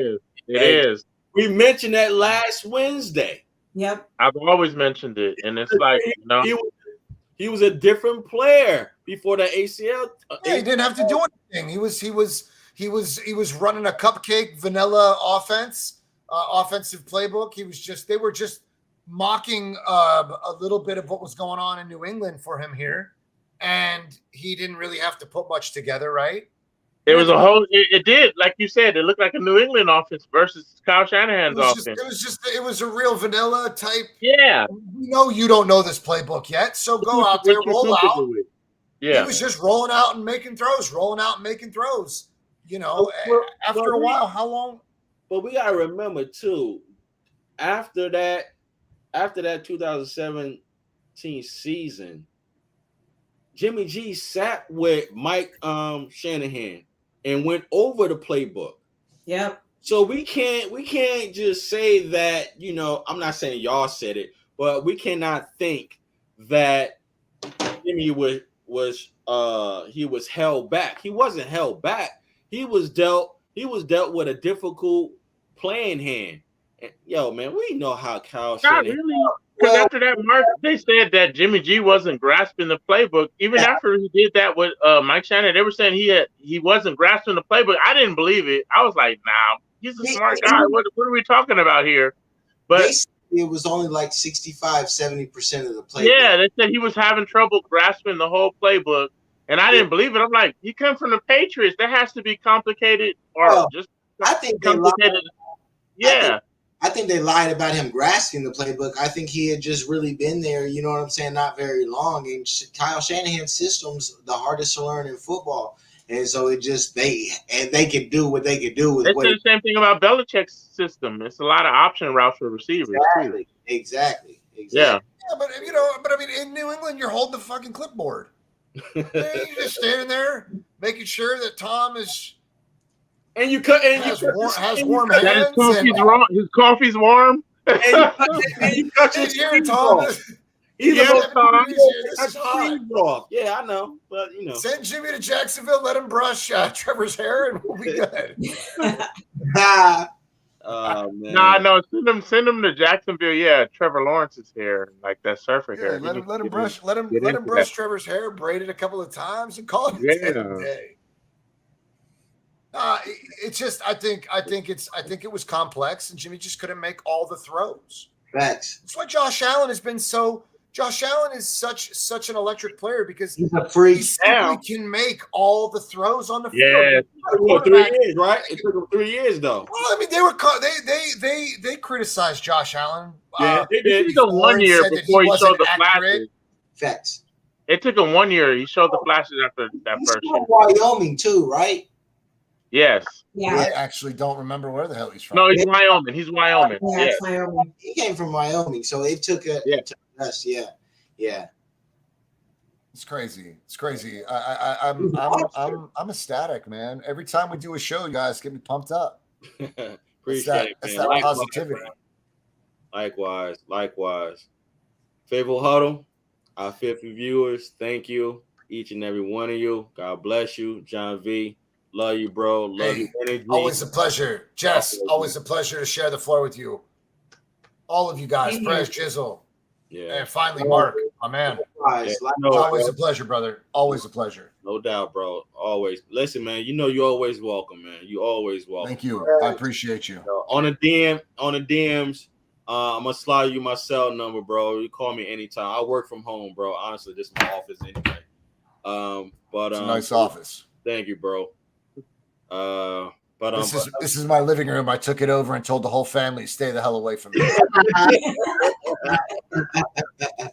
JK, better behave. I know that's right, bro. Shoot. Go upstairs and hide. Hey, man. Hey, listen. Before the show started, we had Jizzle, soon-to-be wife, was yelling at him to turn on the air conditioning. You know what? So, I want to keep it. It ain't even hot out here in Cali, man. It's 77 degrees. It's hot out here in Jersey, man. Me and not Jess, we going through it out here. Yeah, bro. I'm a neighbor. I'm in Ohio, man. It was hot today, bro. It was like 90. Yeah. Like, this ain't right. Yeah. Dude, it was supposed to be 90 yesterday and snowed today. No lie. Yesterday here, I'm in OKC. It was 108. I believe Good it. Lord, what the fuck? I believe it. The worst shit ever. You guys, what? Do you just sleep in ice? The hell could you deal with 108? 108 in Ohio? Everything's broken. The roof is melting. Dude, no. Our car's on fire. No. We are not made for that heat out here. We don't even know how to. We're not even built for that shit. No lie. My homie's crib's older. And the house, because of the heat, has shrunk this summer so much that he can't close his front door. That is real shit. I believe it. I swear. That would happen to us. That's the wood has swelled. Yeah. That usually happens when it's cold, though. That usually happens when it's cold. No lie. I went to the gym at 5:15 this morning. When I walked outside, it was 91 degrees. Oh, yeah. Real life. Oh, that's how it is out here in New Jersey. Yo, by noon, it's about 90 degrees. Yeah, it takes a whole damn day. Bro, he's waking up to 90 out the gate. Yeah. 5 a.m. Not for me, bro. 91. 5 a.m.? And 5 a.m. It was so hot. It was so hot, and there was a breeze, but the breeze was muggy. So I literally pulled my phone out to see, like, damn, dude, what is this? Like, I walk out at 5 a.m. 91 degrees. It says it felt like 92. That's real shit. 5 a.m. Yo, the East Coast is not built for that, man. We are not built for that. Yo, John B, I be trying to tell our counterparts from the West Coast, like, yo, on the East Coast, we get it. We be getting it, yo. So hey, man, don't get it. I mean, over here we get snow. I'm gonna stick with these overpriced gas prices out here and just chill, bro. Chill with this weather, bro, out here, man. I'm gonna stop complaining, man. You can have that though, bro. You can have that. But y'all can have that too. Y'all can have that too. We're not built for that kind of heat. I'm gonna walk and be on my scooter in 70-something degrees, just chilling though, right? Yeah. You got no damn scooter, man. You 6'5". I'll be on that bitch. Like, I'm gonna be looking at me like, what the You fuck? really have a scooter? Because if you have one, we need a I picture. do. I got an electric scooter, man. I'm gonna show y'all a video, man. I'm out here. Can you see? You have to send a picture. Hey, I'm out here ski skirt. That'll work. Prez, don't use that against him, bro. Yo, don't make Prez mad. He gonna come at you with that scooter, yo. Not really, bro. I'm Captain Planet, bro. He's my hero. Gonna take pollution down to zero, bro. Long mission. Yo, me and Prez and John B On and first here, bro. AD, you gonna say like a Harley Davidson or something. You talking about some damn scooter. You have to send a picture. No, don't do it. Don't do it. Are you kicking or is it electric? Are you? It's electric, bro. Electric. I'll be ski skirt. That'll work. Yo, Yeah. It goes 15 miles per hour, bro. It gets up there. Yo. Especially when I hit the throttle. Yo, guys, I love you guys. We can keep going. It's 1 o'clock in the morning. All right, we out. Yeah, I gotta jump off. First lady, God bless you. John V, God bless you. Jizzle, my brother, God bless you. My brother from another one. Prez, you know I love you, bro. You too. Love y'all, man. Niners. I'll talk to y'all in the morning, God willing. Always a pleasure. John V, thanks again, bro. Day.